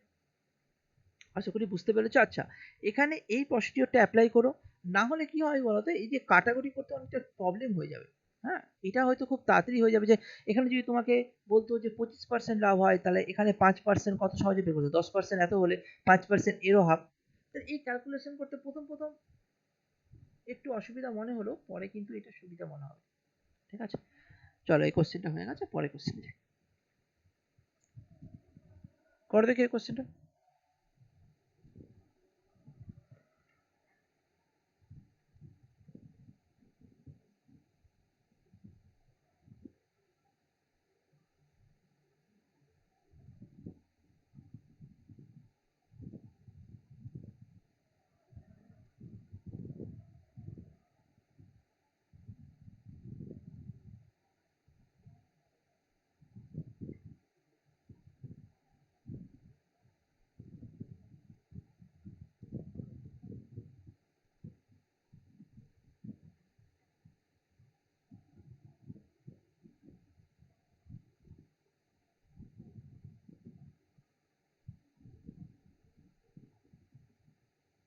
স্যার 10 টাকা। 10 টাকা। 10 টাকা হচ্ছে? তাহলে তো হুম। ঠিক আছে, 10 টাকাই হবে। আমি আরেকবার দেখিয়ে দিচ্ছি কোশ্চেনটা কিরকম বলেছে। কোশ্চেনটা, দুধের সাথে জল 5:1 অনুপাতে মেশানো হলো। যদি প্রতি লিটার দুধের দাম 12 টাকা হয়, তবে সেই মিশ্রিত দুধের প্রতি লিটারের দাম কত? ধরে নাও এটা দুধ আছে, এটা জল আছে, তাই তো? তো দুধ এখানে 5:1 অনুপাতে মেশানো আছে। আমি ধরে নিলাম এটা লিটারে, ধরে নিলাম, ধরতেই পারি, কোনো অসুবিধা নেই। এটা 5 লিটার, এটা 1 লিটার। আচ্ছা, 1 লিটার দুধের দাম কত? প্রতি লিটার মানে 1 লিটার দুধের দাম কত? 12 টাকা। তার 5 লিটার দুধের দাম কত হবে? 60 টাকা, তাই না? আচ্ছা দেখো, 60 টাকাতে 5 লিটার দুধ পাওয়া যায়, বাট যখন দুটো যোগ করে নিয়েছে তখন 6 লিটার দুধের দামও তো সেই 60 টাকাই হয়ে গেল, তাই না? কারণ জলের তো দাম নেই, এরকম তো না যে জলেরও 1 লিটারের দাম এখানে ধরবে না, এখানে জলের দাম নেই। জল ওই পিউরিফায়ার জল কেউ ইউজ করে না কোনো দুধ আলা। তো এই হিসাবে 5 লিটার আর 1 লিটার এভাবেই হয়, কনসেপ্টটা এরকমই। 5 লিটারের দাম 60 টাকা, সেই 60 টাকাটাই কিন্তু 6 লিটারের ক্ষেত্রে ইউজ করা হচ্ছে। তাহলে এখানে প্রতি লিটারে কত ইউজ করা হবে? তাহলে 1 লিটার, অতএব তাহলে 1 লিটার মিশ্রিত এই জায়গাটা। এটা তো ছিল পিওর, এইটা হচ্ছে পিওর ছিল, শুধুমাত্র দুধ ছিল, দুধের দাম প্রতি লিটার দুধের দাম এটা পিওর ছিল, ঠিক আছে? এখানে কিন্তু সেটা মিশ্রিত হয়ে গেছে। তো মিশ্রিত হয়ে যাওয়ার ক্ষেত্রে কি হলো? তাহলে এখানে 60 টাকা 6 লিটার 6 দিয়ে ভাগ করে দিলে তোমার চলে আসছে 10 টাকা, টাকা পার লিটার, তাই না? তাহলে এখানে অ্যান্সার হয়ে যাবে অপশন। ঠিক আছে, চলো পরের কোশ্চেন যা, খুব সহজ কোশ্চেন ছিল, জাস্ট কনসেপ্টটা ক্লিয়ার করা ছিল যে এই 12 টাকা 5 এর সঙ্গে গুণ করে আমি লিটারে করলাম। এবার তুমি যদি বলো স্যার এটা 5 লিটার কেন করলেন, আমি তো 5 গ্রামও হতে পারে বা 5 মিলিলিটার হতে পারে, যে রেশিওই করো না কেন একই রকমই অ্যান্সার বেরোবে, এটা নিয়ে ঘাবড়ানো দরকার নেই, ঠিক আছে? পরের কোশ্চেন দেখি, এই কোশ্চেনটা করো, খুব ভালো কোশ্চেন, একটু ভালো মতো করার চেষ্টা করো, নিজে থেকে করার চেষ্টা করো। আর যদি ধরো এখানে নিজে থেকে করার চেষ্টা করতেও পারলে না, তাড়াতাড়ি কারো হয়ে গেল, আপসেট হওয়ার দরকার নেই। আমি ভিডিও দিয়ে দিচ্ছি, আমি পিডিএফও দিয়ে দিচ্ছি, তোমাদের কোশ্চেনও দিয়ে দিচ্ছি। সেই কোশ্চেনগুলো নিজে থেকে ট্রাই করবে বাড়িতে ক্লাস হওয়ার পর। তারপরে যদি নিজে থেকে যখন ট্রাই করবে তখন তোমার বুঝতে সুবিধা হবে। তখন তোমার সময় লাগতে পারে, কোনো কোশ্চেনের জন্য 10 মিনিট সময় লাগতে পারে, লাগুক, কিন্তু নিজে থেকে করবে অ্যান্সার না দেখে। হ্যাঁ, এরকম না যে এই কোশ্চেনের অ্যান্সার তো মুখস্থ আছে অ্যান্সার বলে দিলাম, না, এক্সামে সেম ভ্যালু নাও দিতে পারে। তো এটা করো, বলো কত হচ্ছে।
Sir 12 litre. 12 লিটার আসছে। আচ্ছা দেখছি, দেখো এটা 12 লিটার বলছে তো, দেখছি ঠিক কি ভুল কোশ্চেনটা। চলো শুরু করি। দেখো বলেছে 42 লিটার জল মিশ্রিত দুধে দুধ ও জলের অনুপাত কত বলেছে? 4:3। আচ্ছা এখানে একটা জিনিস বোঝার ব্যাপার আছে, প্রথমে দুধ আছে আর তারপরে জল আছে, ওই জন্য দুধ আছে আগে, ওই জন্য দুধের জন্য প্রথম রেশিওটা মেনটেন করে, জল পরে আছে মানে জলের জন্য পরের রেশিওটা মেনটেন করে, ওই জন্য 4:3 করলাম। উল্টো পাল্টা আবার নিজের মতো করে জল, এখানে যদি আমি ভুলবশত যদি দুধ আর জল না লিখে যদি আমি প্রথমে জল লিখতাম আর তারপর দুধ লিখতাম, তাহলে 3:4 লিখতে হতো। ঠিক আছে, তো দুধ মানে হচ্ছে 4 আর এখানে জল মানে 3। চলো এবার বলেছে টোটাল কত, এখানে টোটাল হচ্ছে 7 ইউনিট, তাই না? 7 ইউনিট মানে কত লিটার? 42 লিটার। তাহলে 6×7 = 42। তাহলে আমার কাছে এবার এই কত আসলো, ভ্যালু কত আসলো না, এখানে ইন্টু 6 তার মানে 4×6 = 24 আর 3×6 = 18 লিটার, তাই তো? এত লিটার। ওকে, এটা আসলো, কোনো অসুবিধা নেই। এবার বলেছে ওই মিশ্রিত দুধে আর কত জল মেশালে দুধ ও জলের অনুপাত 4:5 হবে। আচ্ছা এখানে খুব সহজ একটা কোশ্চেন করে দিয়েছে। এখানে কি বলেছে যে ওই মিশ্রিত দুধে আর কত জল মেশালে, দেখো এখানে কত জল মেশানোর কথা বলেছে, তাহলে কি ওই মিশ্রিত দুধে দুধ আর মেশাচ্ছি না, শুধু জল মেশানো হচ্ছে। তাহলে এবার একটু জিনিস যদি দেখো খেয়াল করে, তাহলে 4 পরের অনুপাত, এটা আগের অনুপাত, এটা পরে, তাহলে 4:5 বলেছে। তাহলে কি এটার তো কোনো চেঞ্জ হয়েছে কি এই অনুপাতে? এটা 0, এটা কোনো চেঞ্জ হয়নি, কিন্তু এটাতে কি চেঞ্জেস হয়েছে? এটা 2 ইউনিটের চেঞ্জেস হয়েছে, তাই না? তাহলে তুমি নিজেই দেখো 1 ইউনিট মানে কত, 1 ইউনিট মানে, তাহলে এখান থেকে তুমি যদি বুঝতে পারো 7 × 42 মানে 1 ইউনিট ইকুয়াল টু 6 লিটার। তাহলে এখানে 2 ইউনিটের চেঞ্জেস হয়েছে, তাই না? তার মানে নিশ্চয়ই জলই মিশেছে না 2 ইউনিট। তাহলে 1 ইউনিট মানে হচ্ছে 6 লিটার, তাহলে 2 ইউনিট মানে হচ্ছে 6 × 2 12 লিটার। এটাই অ্যান্সার।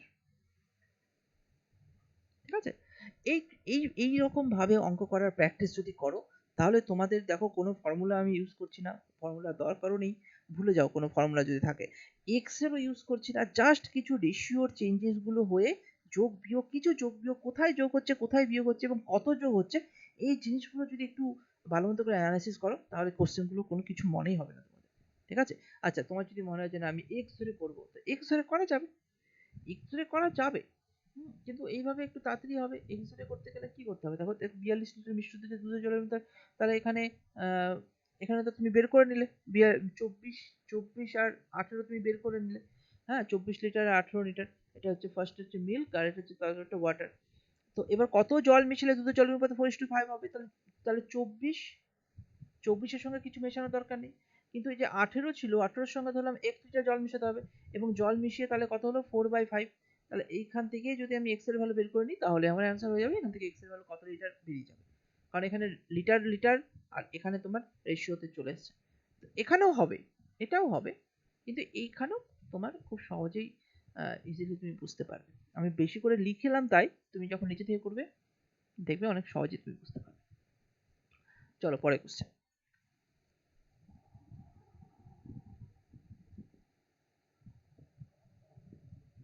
চতুর্থ সমানুপাতি বের করো, কথা হয় বলো।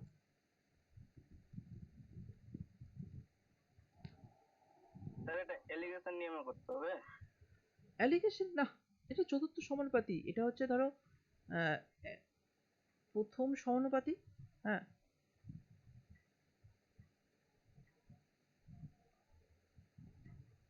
তারপরে দ্বিতীয়, এটা করেছো তোমরা? Option B. আচ্ছা এখানে ধরো এটা হচ্ছে তৃতীয় আর এটা হচ্ছে চতুর্থ, মানে এখানে ফার্স্ট সেকেন্ড ফার্স্ট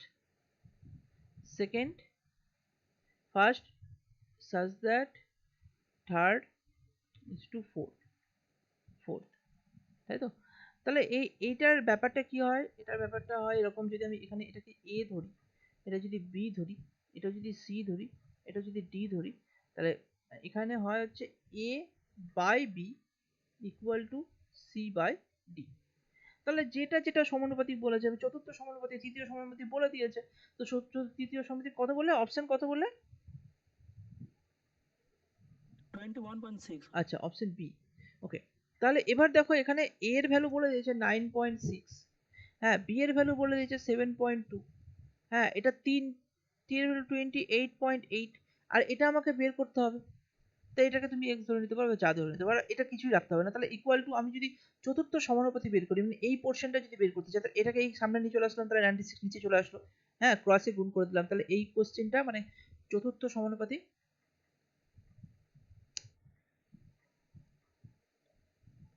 চতুর্থ সমানুপাতি ইকুয়াল টু তাহলে কত আসবে দেখো, এই 72 এটা গুণ হয়ে যাবে 28.8 ইন্টু 7.2, আর এখানে 9.6।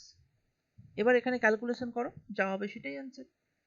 তো কোনো অসুবিধাই নেই না, এটা প্রথম, মানে এটা ফার্স্ট ইস টু সেকেন্ড,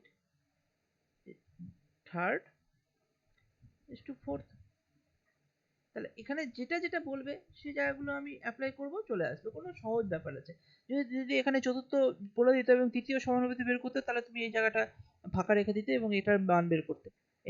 এটা মানে হচ্ছে first by second is to third by, মানে equal to third by fourth, তাই তো, ফার্স্ট সেকেন্ড। তাহলে এখানে কত আসছে অ্যান্সার, এখানে যদি ধরো দশমিক উঠিয়ে দিলাম, এখানে একটা দশমিক হয়ে গেল, আর এখানে একটা 10 হয়ে গেল। আচ্ছা, এবার তুমি ক্যালকুলেশন করো, কত কত কাটবো, 9 দিয়ে যদি আমি করি, 3 9 27, 3 4 18, এটা তো 3 দিয়েই কেটে যাবে, তাই না? আর এটা 3, তার মানে 3 দুগুণে 6, নিচে 10 থাকলো, তাহলে 3 দুগুণে 6, 3 7 21, 21.6 অপশন বি হয়ে যাবে answer। চলো না, এই কোশ্চেনের অ্যান্সার বের করো।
16.1 লিটার।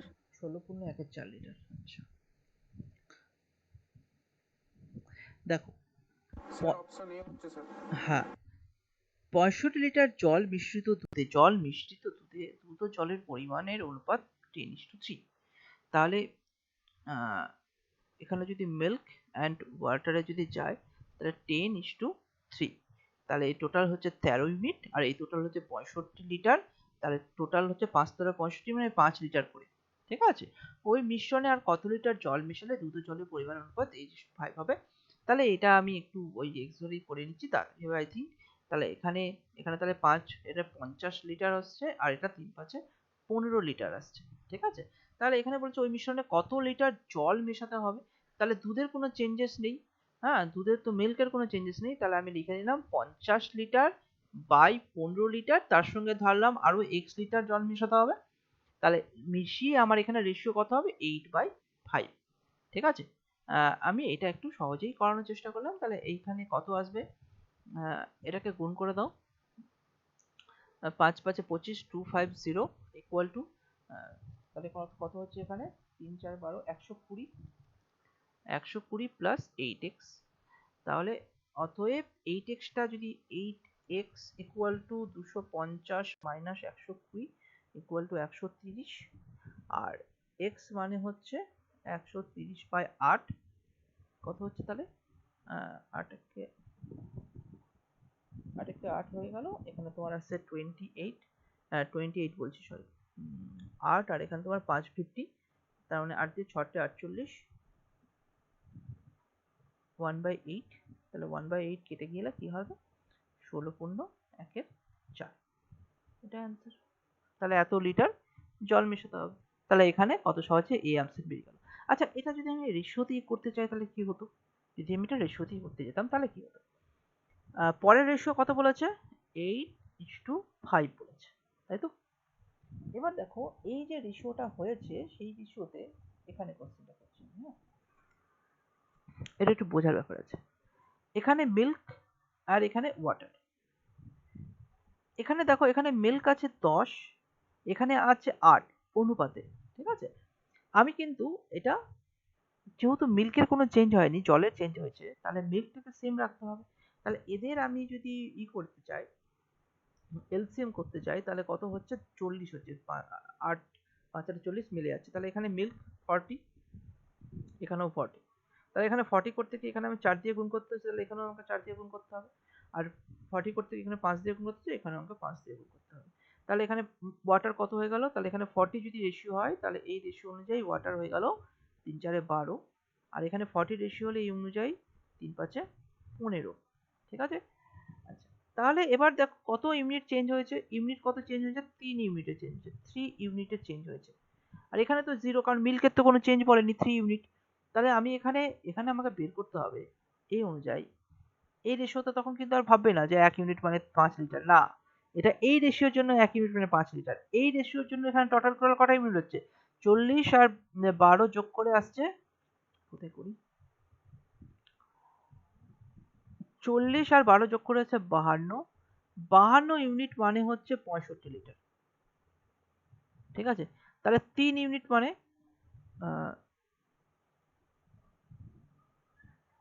হ্যাঁ, টোটাল 52 লিটার, 52 লিটার মানে 52, স্যার ওটা তো 25 হবে স্যার, 5 দিয়ে যদি গুণ করতে হ্যাঁ হয়। হ্যাঁ তাই বলি, এতটা তো কম হবে না। 25 আসছে না, 25 আসছে, তার মানে এখানে কত আসছে? 13 আসছে, 13 ইউনিট, হ্যাঁ। তাহলে এবার কি হচ্ছে দেখো, 52 ইউনিট মানে 65 লিটার, তুমি এখান থেকে বের করে একই অ্যান্সার হবে। আমি এখানে করছি কোশ্চেনটা, ঠিক আছে? এখানে করছি, এই জায়গাটার পর থেকে এই জায়গাটা করছি। তাহলে 52 ইউনিট মানে হচ্ছে 65 লিটার, ঠিক আছে? তাহলে 1 ইউনিট মানে 65 বাই 52, আর এখানে 13 ইউনিট বের করতে বলেছে, তাই না? তো 13 ইউনিট বের করেছে মানে আমি এখানে করি, এখানে 13 হয়ে যাচ্ছে, 4 13 52, আর এখানে তুমি যদি করো 4 একে 4 25, 4 6 24, 1 এর 4 লিটার, এটাও অ্যান্সার বেরিয়ে গেল, ঠিক আছে? তো একই অ্যান্সারই বেরোলো, কিন্তু এখানে কনসেপ্টটা আগেরটা তো বললাম যে যেটা চেঞ্জ হবে না, এখানে শুধুমাত্র জল মেশাতে বলেছে, আমি দুধ কেন চেঞ্জ করবো? তাহলে দুধটাকে 1 রাখতে হবে, কিন্তু এই হিসাবে একটা 10 আছে, এখানে 8 আছে, কিভাবে 1 হবে? তাহলে 1 তো হচ্ছে না, তো 1 আনতে গেলে ওদেরকে এলসিএম করলাম, তো এলসিএম হচ্ছে 40। এবার তুমি যদি বলো না স্যার আমি একটু 40 ঠিক, আমি একে 8 দিয়ে গুণ করবো, একে 10 দিয়ে গুণ করবো, তো করো, ইউনিটে চেঞ্জ হবে, একই অ্যান্সার বেরোবে, অসুবিধা কিছু হবে না, ঠিক আছে? তো আশা করি তোমরা বুঝতে পেরেছো কোশ্চেনটা, অ্যান্সার এটাই আছে, 16.1 লিটার। পরে কোশ্চেন, করে কোশ্চেনটা।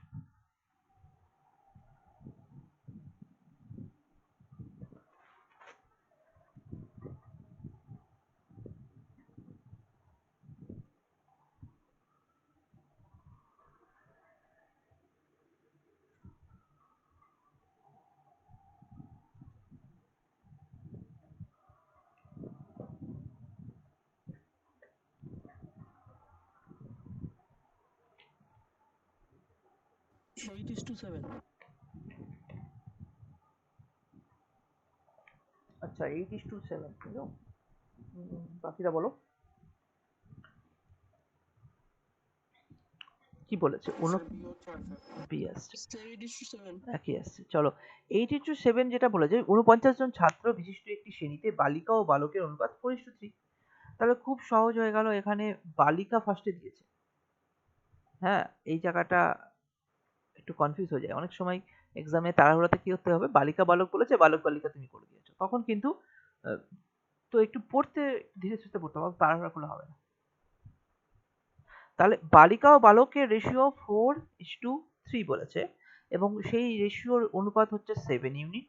হ্যাঁ, তাহলে এটা ইউনিট ইউনিট যদি করি, আর 7 ইউনিট মানে 49, মানে 7 7 49, তাহলে ইন্টু 7 জন মানে 1 ইউনিট, তার মানে এখান থেকে বলতে পারছি 1 unit equal to 7 John.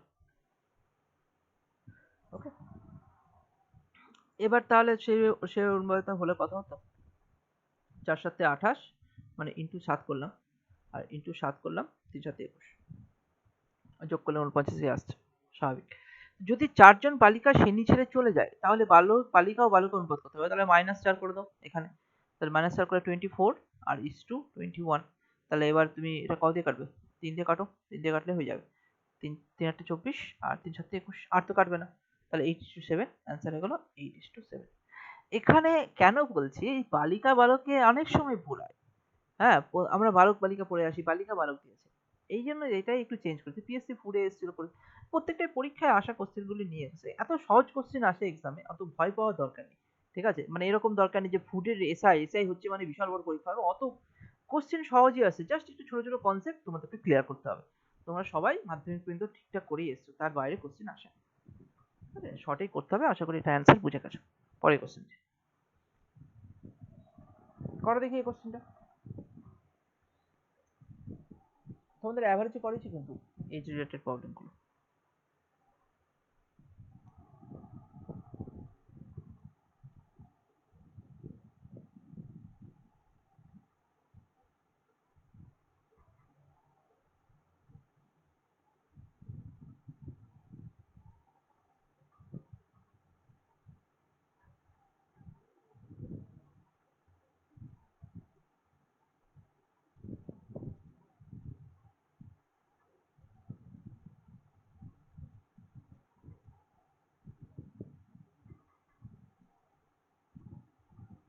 Sir D 16 28 36। 16 28 36, আচ্ছা। দেখো বলেছে 3 ব্যক্তির বর্তমান বয়সের অনুপাত 4:7:9। ঠিক আছে, তাহলে প্রথম ব্যক্তি, দ্বিতীয় ব্যক্তি আর তৃতীয় ব্যক্তি। তাহলে প্রথম ব্যক্তি, দ্বিতীয় ব্যক্তি, তৃতীয় ব্যক্তির অনুপাত কত বলো, 4:7:9। 8 বছর আগে তাদের বয়সের যোগফল ছিল 56 বছর। তাহলে 8 বছর আগে, আমি কি বলেছিলাম, এজ রিলেটেড বয়সের পরিবর্তন, মানে যখন বর্তমান, তারা এখানে বর্তমান, এটা আগে, এটা পরে, এভাবেই তো বলেছিলাম না। তাহলে আগে, 8 বছর আগে তাদের সমষ্টি কত ছিল, তিনজনের সমষ্টি ছিল 56 বছর, 56। 8 বছর আগে, আগে 56 বছর ছিল। আচ্ছা, তাহলে বর্তমানে কত হবে, বর্তমানে সবারই 8 করে যোগ হবে না, 8 × 3 হবে কি না, কারণ প্রথম পার্সেন্টটারও 8 বছর যোগ হবে, দ্বিতীয়রও 8 বছর, তৃতীয়রও 8 বছর, তো যোগ করে করে যেমন 8 বছর আগে, এটা -8 ইয়ার্সে যখন ছিল, 8 বছর আগে 56 ছিল তিনজনের, তো 8 বছর পরে তিনজনেরই যোগফল 8 করে বাড়বে, মানে টোটাল 24 বাড়ছে, 24 বাড়ছে যখন আসছে। তাহলে এখানে 24 বেড়ে তাহলে কত আসছে, 24 বেড়ে হচ্ছে 56 plus 24 equal to 80 years, total সমষ্টি, তাই না, যোগফল হচ্ছে 80 ইয়ার্স। আর এদের রেশিও কত হচ্ছে, রেশিও হচ্ছে তোমার 7 4 11 আর 9 20, 20 রেশিও মানে হচ্ছে 80। তাহলে কত করে হচ্ছে, ইন্টু 4 করে হচ্ছে। তো বলছে তাদের বর্তমান বয়স নির্ণয় করো, তা ইন্টু 4 করে দাও, কত সহজ কোশ্চেন। এটা একটু বুঝতে হবে, 8টা কেন আমি 24টা কেন যোগ করব, কারণ তিনজনের বলেছে, তুমি একটা নর্মাল হিসাব বলছি, দাঁড়াও আমি এখনই করে দিচ্ছি কোশ্চেনটা। 8 8 16, 4 4 7 28 আর 4 9 36। এবার এই কোশ্চেনটাই দেখো, একটু বুঝাই ব্যাপারটা। ধরে নিলাম 8 বছর আগে তাদের বয়স কত হবে, 8 বছর আগে তাদের বয়স হবে, 16 থেকে 8 বাদ দাও, 8 বছর, তাই না, এটা আগে 8 বছর, এটা হচ্ছে তোমার 20 বছর, এটা হচ্ছে তোমার 28 ইয়ার্স, তাই তো, 8 বছর আগে। তাহলে এটার যোগফল কত, 8 16 56 আসছে কিনা। এবার যখন পরে বর্তমান, বর্তমানে তারা এখানে এরা কত হচ্ছে, 16 আসছে, 28 আসছে আর 36 আসছে। তাহলে 3 জনেরই তো 8 করে যোগ হচ্ছে না? তো ওই জন্য তো 3 জনের 8 করে যোগ হচ্ছে বলেই তো আমি টোটাল 24 বছর করলাম, যোগ 24 করলাম, আর এখানে তাহলে 80 করলাম। তাই তো হচ্ছে, কনসেপ্ট সেম, একটু একটু বুঝতে হবে, আর কিছু। ঠিক আছে, আশা করি এটা বুঝতে পেরেছো। এটার অ্যান্সার তাহলে অপশন ডি হয়ে যাচ্ছে। পরে কোশ্চেনে করে কোশ্চেন।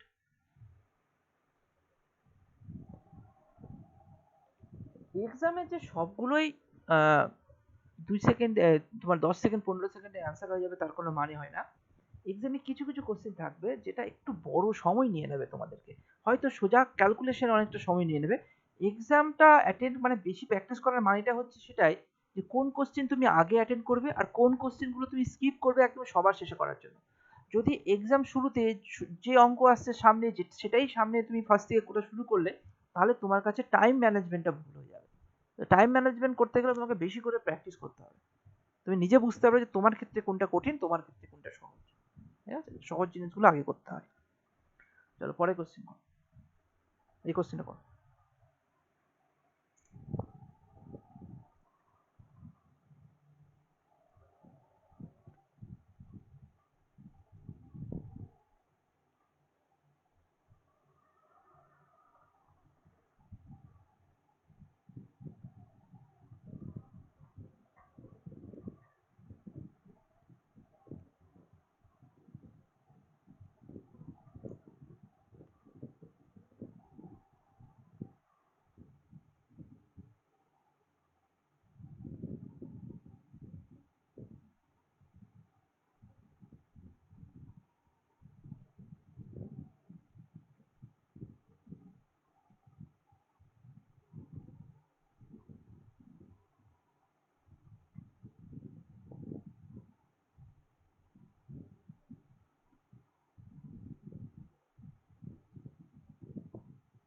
So 175.50.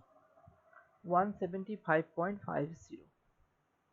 ওকে, এখানে দেখো কি বলেছে, 126 টাকা প্রতি কেজি, 135 টাকা প্রতি কেজি মূল্যের 2 প্রকার চা তৃতীয় প্রকার চা অপর একটি চায়ের সাথে এত অনুপাতে মিশ্রিত আছে। মানে অনুপাতটা হচ্ছে এখানে প্রথম, ফার্স্ট, সেকেন্ড এবং থার্ড, তাই তো? তো এদের যে অনুপাতগুলো আছে, সেই অনুপাতগুলো কি কি রেশিও আছে, 1:1:2, তাই তো? আমি আগে বললাম যে এটাকে যদি আমি কেজি ধরে নিই তাহলে আমার কাছে সুবিধা হবে। যদি এটা আমি কেজি ধরে নিই, ঠিক আছে, তাহলে আমার কাছে সুবিধা হবে। কি সুবিধা হবে, 1 কেজি প্রতি কেজি বলেছে, তাহলে 1 কেজি, প্রথম কেজি হচ্ছে 126 টাকা কেজি, ঠিক আছে, তারপরের কেজি হচ্ছে 135 টাকা কেজি। আর এটা আমি জানি না, কিন্তু এখানে আমি যদি হিসাব করি তাহলে কত আছে, 126, এখানে আছে 135, এটা জানি না, কিন্তু তিনটের অ্যাভারেজে তাহলে টোটাল কত কেজি আসছে, 4 কেজি আসছে। এবং 4 কেজিতে কি বলেছে, যদি মিশ্রিত চা, এটা তাহলে এটা তো আলাদা আলাদা চা আসছে না, এক প্রথম প্রকার, দ্বিতীয় প্রকার, তৃতীয় প্রকার, আর এটা কি হলো, মিশ্রণ হয়ে গেল, তাই না? এটা মিশ্রণ হয়ে গেল, মিশ্রণ হয়ে গেল। তাহলে মিশ্রিত চায়ের মূল্য প্রতি মানে প্রতি কেজি 153 টাকা হয়। তাই 153 4 দিয়ে যদি গুণ করে দিই 153 কে, তাহলে টোটাল মিশ্রিত 4 কেজির ওজন কত হয়ে গেল, 4 কেজি, 4 কেজির এত টাকা দিয়ে ভাগ করলে তোর কত, 4×60 আর 3×4=12, মানে 612 টাকা। তাহলে 612 টাকা থেকে যদি যে দুটো টাকা আমি জানি, এটা জানি আর এটা জানি, তাহলে এটাকে বিয়োগ করে দাও, এটা যোগফল করলে কত হয়, যোগ করলে কত হয়, 135 আর 126 যোগ করলে আসছে 1, 6, 2, 261। 261 যদি তুমি বিয়োগ করে দাও তাহলে থাকে হচ্ছে 1, এখানে 6×5=11 আর এখানে তোমার 351 টাকা। 351 টাকা কত কেজি, ইকুয়াল টু 2 কেজি, তাই না? 2 কেজি চা, 2 কেজি চা এখানে কত হলো, এখানে টোটাল হলো 2 কেজি চায়ের টোটাল হলো হচ্ছে 351। তাহলে 1 কেজি, এবার বলেছে যে তৃতীয় প্রকার চা প্রতি কেজির মূল্য কত, প্রতি কেজির মূল্য কত হবে, তাহলে 351 2 কেজিতে পাওয়া যায়, তাহলে 1 কেজি মানে 2 দিয়ে ভাগ করে দাও, 2 দিয়ে ভাগ করে দাও, 1, 7×14, 5×10.5, এত টাকা, তাই না? তাহলে অ্যান্সার তোমার এটা হয়ে গেল। তাহলে একটু স্টেপ বাই স্টেপ জিনিসগুলোকে স্টেপগুলো তোমাকে বুঝতে হবে যে কোন স্টেপের পর কোন স্টেপ করব। সেটা যদি একটা ফ্রিকোয়েন্ট চলে আসে তখন তোমার কাছে এগুলো খুব সহজ হয়ে যাবে। তো ওটা বোঝার জন্য প্র্যাকটিস করতে হবে। চলো এই কোশ্চেনটা হয়ে গেল, এটা এক্সারসাইজ শেষে এসেছিল। করো দেখি এই কোশ্চেনটা।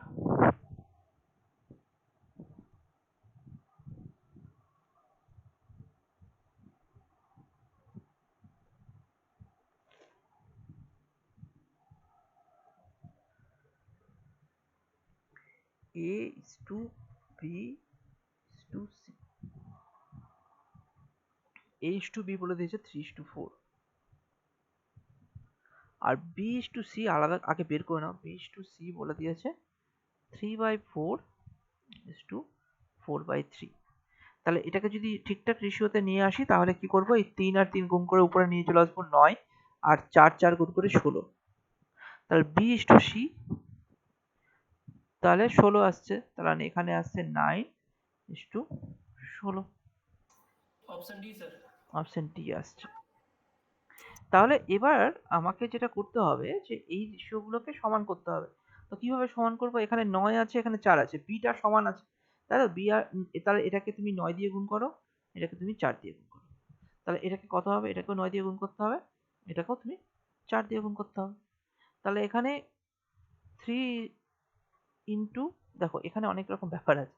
তুমি যদি বড় সংখ্যা আসতো তাহলে তুমি গুণ করেও রাখতে পারতে, গুণ করতে না, সবসময় তুমি একটু যদি 4 × 9 করে রাখি, করতেই পারি। হ্যাঁ, 16:4 করে রাখি, এটা একবারে calculation. 3 × 27 is to 4 × 36 R is to 4 4 16 4 16 64 64। তাহলে এখানে চেয়েছে কি, a is to c চেয়েছে। তাহলে এটা a এর ভ্যালু, এটা b এর ভ্যালু, এটা c এর ভ্যালু, তাই না? তাহলে a is to c যখন হবে তখন 27:64 করে দাও। আর কাটছে না, তাহলে এটাই অ্যান্সার। আর যদি কেটে ছোট করতাম তাহলে সেইটা অ্যান্সার আসতো। তো অপশনের উপর ডিপেন্ড করে। আচ্ছা, যদি এখানে ধরো কোনো কারণে অপশন এটা নেই এবং ডি এর অপশনের জায়গায় এরকম দিল 54:8:128, আমি কিন্তু এটাও অ্যান্সার করতে পারবো। কেন, রেশিও তো, এটাকে যদি 2 দিয়ে গুণ করি এটা আমি লিখতেই পারি 54:128। তাহলে দুটোই হয়। অপশনটাও একটু বুদ্ধি করে চেঞ্জ করতে পারে। তুমি ভাবলে যা অপশন নেই, এখানে একটা ই অপশন যদি দিয়ে দেয় নট নান অফ দিস, তখন তুমি অপশন ইতে করে দিলে না এটা হচ্ছে না। তো একটু মাথা খাটাতে হবে, ঠিক আছে? অবভিয়াসলি তোমাদের একটা কি ওয়েস্ট বেঙ্গলের পরীক্ষাতে 4টেই অপশন থাকে, নান অফ দিস সংখ্যাটা খুব কম থাকে, তাহলে এই জন্যই এই জিনিসটা অ্যাপ্লাই করতেই পারো। চলো পরের কোশ্চেনে যাই। করে কি কোশ্চেনটা খুব সহজ, করে ফেলো।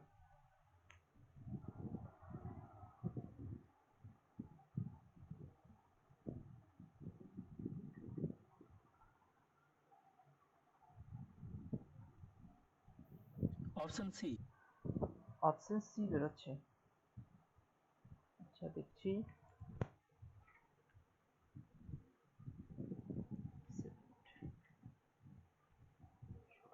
ঠিক আছে। তাহলে দেখো এখানে a is to b is to c আছে, a 6:7, b হচ্ছে 8:9।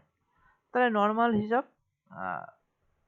একদম এখানে তোমাকে এটা প্রাইম নাম্বার আছে, এটাকে তুমি 8 দিয়ে গুণ করবে, তাহলে একেও 8 দিয়ে গুণ করবে, আর এটাকে তুমি 7 দিয়ে গুণ করবে, এটাকেও 7 দিয়ে গুণ করবে। তাহলে 7 8 56, 56, 7 63, আর 6 48।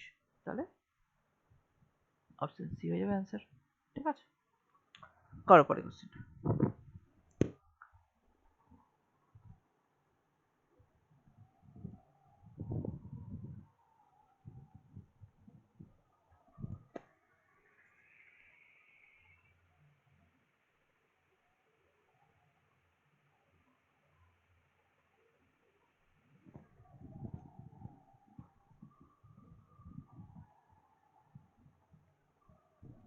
দেখি একটু ইন্টারেস্টিং হিসাব আছে এটা, দেখি করতে পারো তুমি।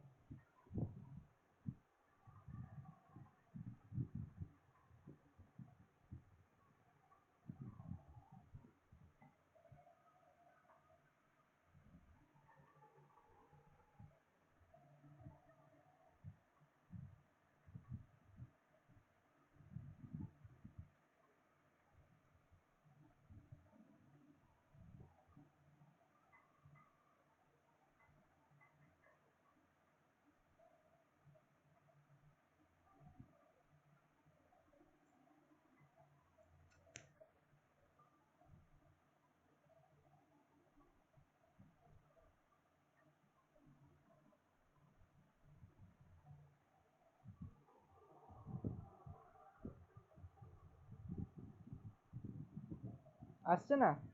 আচ্ছা দেখি এটা একটু একটু বোঝার চেষ্টা করি। পিতার বয়স তার দুই পুত্রের বয়সের যোগফলের 3 গুণ। মানে ধরো এটা পিতা লিখলাম আর এটা দুই পুত্র, দুটো একসঙ্গে করলাম, ইন্ডিভিজুয়াল জানি না, তাহলে দুই পুত্র দুটোকে এক জায়গায় রেখে দিলাম, দুই পুত্র, ঠিক আছে। তাহলে এখানে যদি এক হয় এটা 3 হবে, তাহলেই তো 3 গুণ বলেছে না। পিতার বয়স তার দুই পুত্রের বয়সের, ধরো না দুই পুত্রের বয়সের যোগফল, এটা এক জায়গায় আছে, বয়সের সের যোগফল, ঠিক আছে। তাহলে দুই পুত্রের বয়সের যোগফল এখানে দেওয়া আছে, এটা তো এক, এটা 3, ঠিক আছে।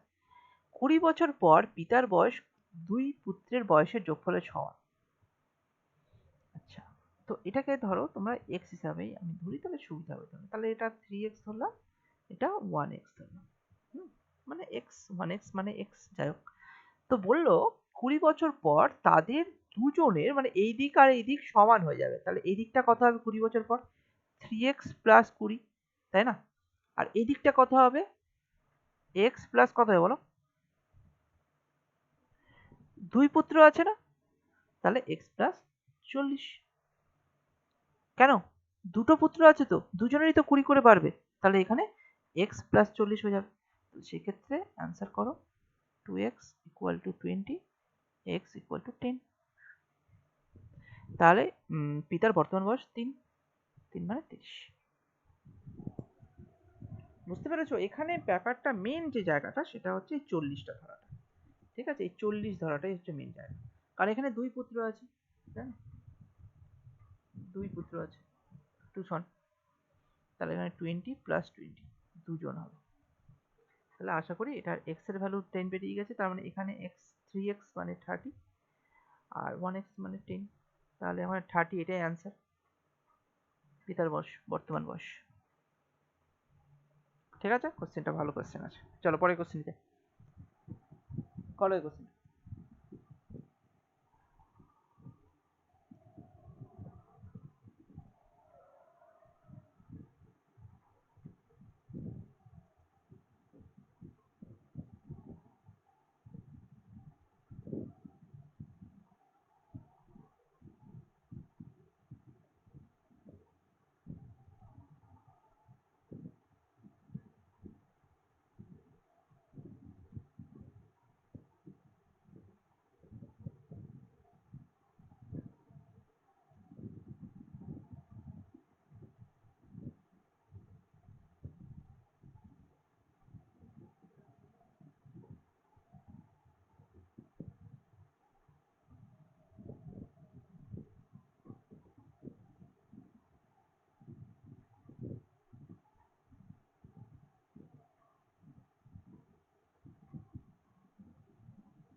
করো এই কোশ্চেনটা করো।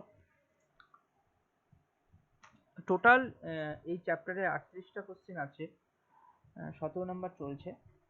দেখি কতটা করানো যায়, হয়তো 20 নাম্বার পর্যন্ত করাবো, পরের দিন বাকি কোশ্চেনগুলো করে।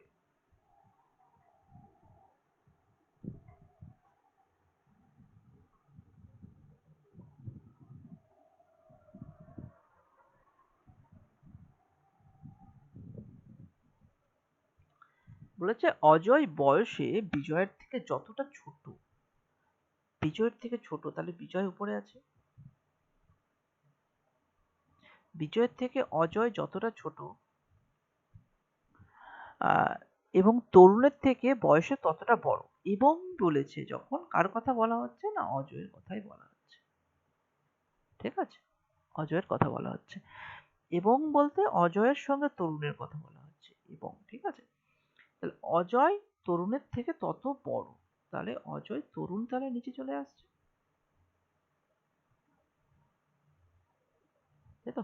তাহলে এবার এই জায়গাটাতে একটু এটার, এটা কিন্তু সমান আছে, এরা কিন্তু এদের যে ডিফারেন্সটা আছে, ডিফারেন্সটা কিন্তু একদম সমান আছে, ঠিক আছে, ডিফারেন্সটা সমান আছে। তাহলে আমি করব কিভাবে, দেখো বলেছে যে যদি বিজয় ও তরুণের বয়সের যোগফল 48 হয়, তার মানে এই দুটোর বয়সের যোগ করলে আসছে 48, তাহলে অজয় কত হবে? আচ্ছা, তোমরা অ্যাভারেজ তো করেছো, কিরকম অ্যাভারেজ করেছে ধরে নাও 57, আরো 3 করে 60, আরো 3 করে 63। এটা যদি সমান ডিফারেন্স হয় তাহলে অ্যাভারেজ কত হবে? মাঝখানেরটা হবে। কারণ কি অ্যাভারেজ বের করতে গেলে কি এটা প্লাস এটা বাই 2 করলে অ্যাভারেজটা বেরিয়ে যাবে। যেরকম ধরো প্রথম 5টা সংখ্যা 1 2 3 4 5, এদের অ্যাভারেজ কত হবে না মাঝখানের সংখ্যাটা? কেন না এদের প্রত্যেকের ডিফারেন্স 1 করে আছে। তো এখানেও তো একটা ডিফারেন্স গুলো 1 করে আছে। তাহলে অজয় কত হবে? 48 থেকে 2 48, তাহলে অজয় সমান সমান কত হবে? না 48 বাই 2 করে দাও 24। কারণ কি অজয় যদি 24 বছর হয় 24-এর থেকে তুমি যদি এখানে ধরো 10 বাড়িয়ে দিলে, 24-এর থেকে উপরেরটা 10 বাড়িয়ে দিলে, এটা 34 করে দিলে, তাহলে এটা 10 কমিয়ে দিলে, তাহলে এখানে 24 করে দিলে এবং সরি 34 হবে। তাহলে 10 তাহলে যোগ করলে কত হয়? 4 4 8 8, 4 4 8 আর 3 4 কোথায় ভুল হলো? ও 14 হতে 14 করলে তাহলে কত হবে এখানে? 48। মানে তুমি যতই বাড়াও আর যতই কমাও না কেন, যেহেতু সমানই করতে হবে, ডিফারেন্স যখন ইকুয়াল আছে, তখন তাহলে মিডল সংখ্যাটাই হয়ে যাবে, তাহলে এটা 2 দিয়ে ভাগ করে 24, তাহলে অ্যান্সার হয়ে যাবে এখানে 24 বছর। কনসেপ্টটা আসছে তোমাদের এই অ্যাভারেজের কনসেপ্ট থেকে, যে মাঝখানের সংখ্যাটাই বের করলাম। এমন না যে আমি 2 দিয়ে ভাগ করলাম। 2 দিয়ে ভাগ করলাম কেন? কারণ তাদের ডিফারেন্স গুলো সমান আছে। ডিফারেন্স সমান যদি না বলতো আমি বের করতে পারতাম না এই কোশ্চেন অ্যান্সার। ঠিক আছে, চল পরের কোশ্চেন যাই। আচ্ছা, যদি এখানে জিজ্ঞাসা করে তাহলে বিজয়ের বয়স কত বা তরুণের বয়স কত, ইন্ডিভিজুয়ালি তুমি বলা সম্ভব নয়। অজয়ের থেকে 1 বছর বড় হতে পারে বিজয়, তাহলে 1 বছর কম হচ্ছে তরুণ হবে। তাহলে এদের ডিফারেন্স গুলো বিভিন্ন বিভিন্ন চেঞ্জ হতে থাকবে না সবসময়। মানে ডিফারেন্স গুলো তো এখানে ডিফারেন্স গুলো তো একটা এক হলেও এখানে যেরকম ধরো অজয় থেকে বিজয় কত বড় আছে সেটা জানি না, তাহলে কত কম হবে তরুণ সেটাও আমি বলতে পারবো না। কিন্তু মিডিলটা বলতে পারবো। চলো অ্যান্সার হয়ে গেল 17 24। পরের কোশ্চেন করো, এই কোশ্চেনটা করো, খুব তাড়াতাড়ি করতে পারবে। এটা একটু এলসিএম এসসিএফ এর কনসেপ্ট দিতে হবে তোমাদেরকে, তাও চেষ্টা করো দেখি কেমন পারো।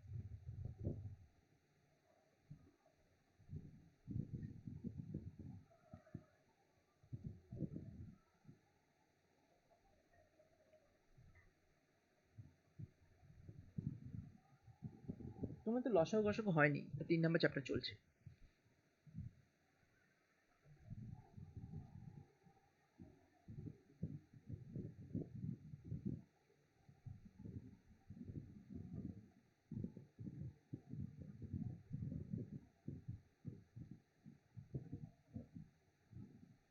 আচ্ছা, আমি একটু শুরু করি কোশ্চেনটা।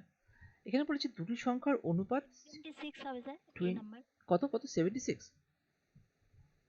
আচ্ছা দেখছি দেখছি। দুটি সংখ্যার অনুপাত রেশিও হচ্ছে 6:30। আচ্ছা, যদি ধরি সংখ্যা নাম্বার 1 একটা নাম্বার, নাম্বার 2 সেকেন্ড নাম্বার, এবং তাদের রেশিও কত বলেছে? 6:30 রেশিও বলেছে, তাই তো? আচ্ছা, যদি এটাতে সংখ্যাতে পরিণত করি আমি তাহলে ধরতে পারি এটা 6x একটা 13x ধরতেই পারি। আচ্ছা, তাহলে গসাগু, গসাগু এখানে গসাগু কত হচ্ছে তাহলে? এদের গসাগু যেটা কমন প্যাটার্ন সেটাই তো গসাগু, তাই না? তাহলে এই দুটোর গসাগু কত হলো? x। আর লসাগু কত হয়? লসাগু যদি ভাবো তাহলে আসবে 6 × 13 × x, তাই না? লসাগু মানে কি? এটা তুমি লসাগু করতে গেলে তুমি দেখবে x কমন হয়ে গেল, 6 আর 13 আর কাটছে না, 6 আর 3 চলে আসলো, তাই না?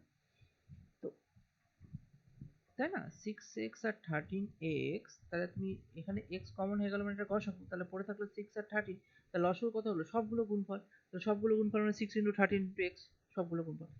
এবার কোশ্চেন অনুযায়ী যেটা বলছে যে তাদের লসাগু বলে দিয়েছে 312, তাহলে এইটা ইকুয়াল টু 312, তাহলে x এর ভ্যালু কত হবে? x ইকুয়াল টু 312/6 × 13, 6 দিয়ে যদি কাটি কত হবে দেখি তো?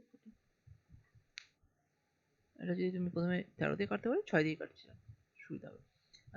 5 6 30, 6 দুগুণি 12, 4 13 52, তাহলে x এর ভ্যালু কত হয়ে গেল? 4। তাহলে x এর ভ্যালু 4, তাহলে সংখ্যাগুলো কত হয়ে যাবে? এটার ভ্যালু তাহলে 4 হয়ে গেল, মানে 6 × 4 আর 13 × 4, আর তাহলে সংখ্যাগুলো 4 424 আর 4 13 52। এটাকে অনেকভাবে করা যায়, এবার যোগ করে দিলে যত হবে অ্যান্সার। 76 অ্যান্সার। এটাকে অনেকভাবে, এটা যদি বড় সংখ্যা থাকতো আমি গুণ করতে সময় নষ্ট করতাম না, কি করতাম, এই সংখ্যাটাকে এইভাবে ভাবতে পারতাম যে 6 ইন্টু 4 প্লাস 13 ইন্টু 4, যদি বড় সংখ্যা থাকতো, ছোট সংখ্যা তো মুখোমুখি হয়ে যাচ্ছে, নামটা তো মুখস্থ করতে বলেই ছিল আমাদের, তাহলে এখান থেকে 4 কমন হয়ে যেত, 6 প্লাস 13, হ্যাঁ, তাহলে 4 ইন্টু 19। তো এই নামটা মুখস্থ তো করতেই হবে, মানে এইভাবেও অনেক সময় খুব তাড়াতাড়ি ধরো কোনোখানে জিরো চলে আসতে পারে, এখানে 76, তাহলে অ্যান্সার 76, অ্যান্সারটা তোমাদের চলে আসলো। আশা করি লসাগু গসাগু কনসেপ্টটা এইখান থেকে তোমরা ক্লিয়ার করতে পেরেছো। যখন লসাগু গসাগু চ্যাপ্টারে যাব এগুলো খুব সহজ হয়ে যাবে। এখন এই কোশ্চেনটা বোঝার জন্য এতটুকুটাই বোঝার চেষ্টা করো, ঠিক আছে? এখান থেকে এই কোশ্চেনটা বোঝার জন্য এতটুকু বোঝার চেষ্টা করো। চলো পরের কোশ্চেনটা করো, এই কোশ্চেন আনসার।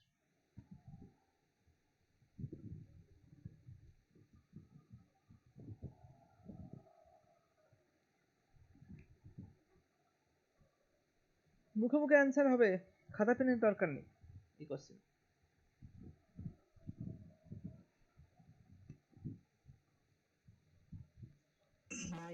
হ্যাঁ, বর্তমান,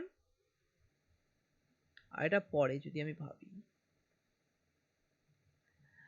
বর্তমানে পুতা পুত্রের, আমি যদি এখানে পুত্র বলেছে ফার্স্টে, তো পুত্র লেখো, অসুবিধা নেই, পুত্র পিতা, ঠিক আছে? তোমার মাথায় রাখতে হবে সবসময় পিতা পুত্রের থেকে বড়ই হবে, মানে যে রেশিওটা বড় হবে সেটা পিতারই থাকবে। তাহলে পিতা পুত্র রেশিও যেটা পুত্র পিতা দিয়ে আছে, তারা এখানে বর্তমান দিয়ে আছে 1:4। আচ্ছা, 9 বছর পরে তাদের অনুপাত কত হচ্ছে? 2:5। পিতা পুত্রের ক্ষেত্রে যেটা দেখতে হয় সেটা হচ্ছে তাদের ডিফারেন্স সবসময় সমান থাকতে হবে। এটা ডিফারেন্স কত আছে? 3 আছে, এটা ডিফারেন্সও 3 আছে। তাহলে তুমি চেক করো এখানে কত বেরিয়েছে, +1 ইউনিট বেরিয়েছে, +1 এখানেও বেরিয়েছে, আর +1 মানেই তো 9 বছর, তাহলে 1 ইউনিট মানে 9 বছর, আর এটা বর্তমানে পুত্রের বয়স কত? 1 ইউনিট, তাহলে এটা মানে 9 বছরই হবে, অপশন বি। বর্তমান বয়স বলেছে, পরে তো ওরাই বলেছে, পরে তো বলেনি, ঠিক আছে? তাহলে এই জায়গাটা একটু ডিফারেন্স সবসময়, যে ডিফারেন্স সবসময় সমান আসবে এটা মাথায় রাখবে। চলো, ডিফারেন্স বলতে এখানে রেশিওর ডিফারেন্স বলেছি, 4:1 3 বা 5:2 3, রেশিও সবসময় ডিফারেন্স সবসময় সমান হবে, ঠিক আছে? ওকে, করো এই কোশ্চেন অ্যান্সার। এটাই আজকে লাস্ট কোশ্চেন হবে, ঠিক আছে? মানে পরের দিন বাকি কোশ্চেন গুলো করো।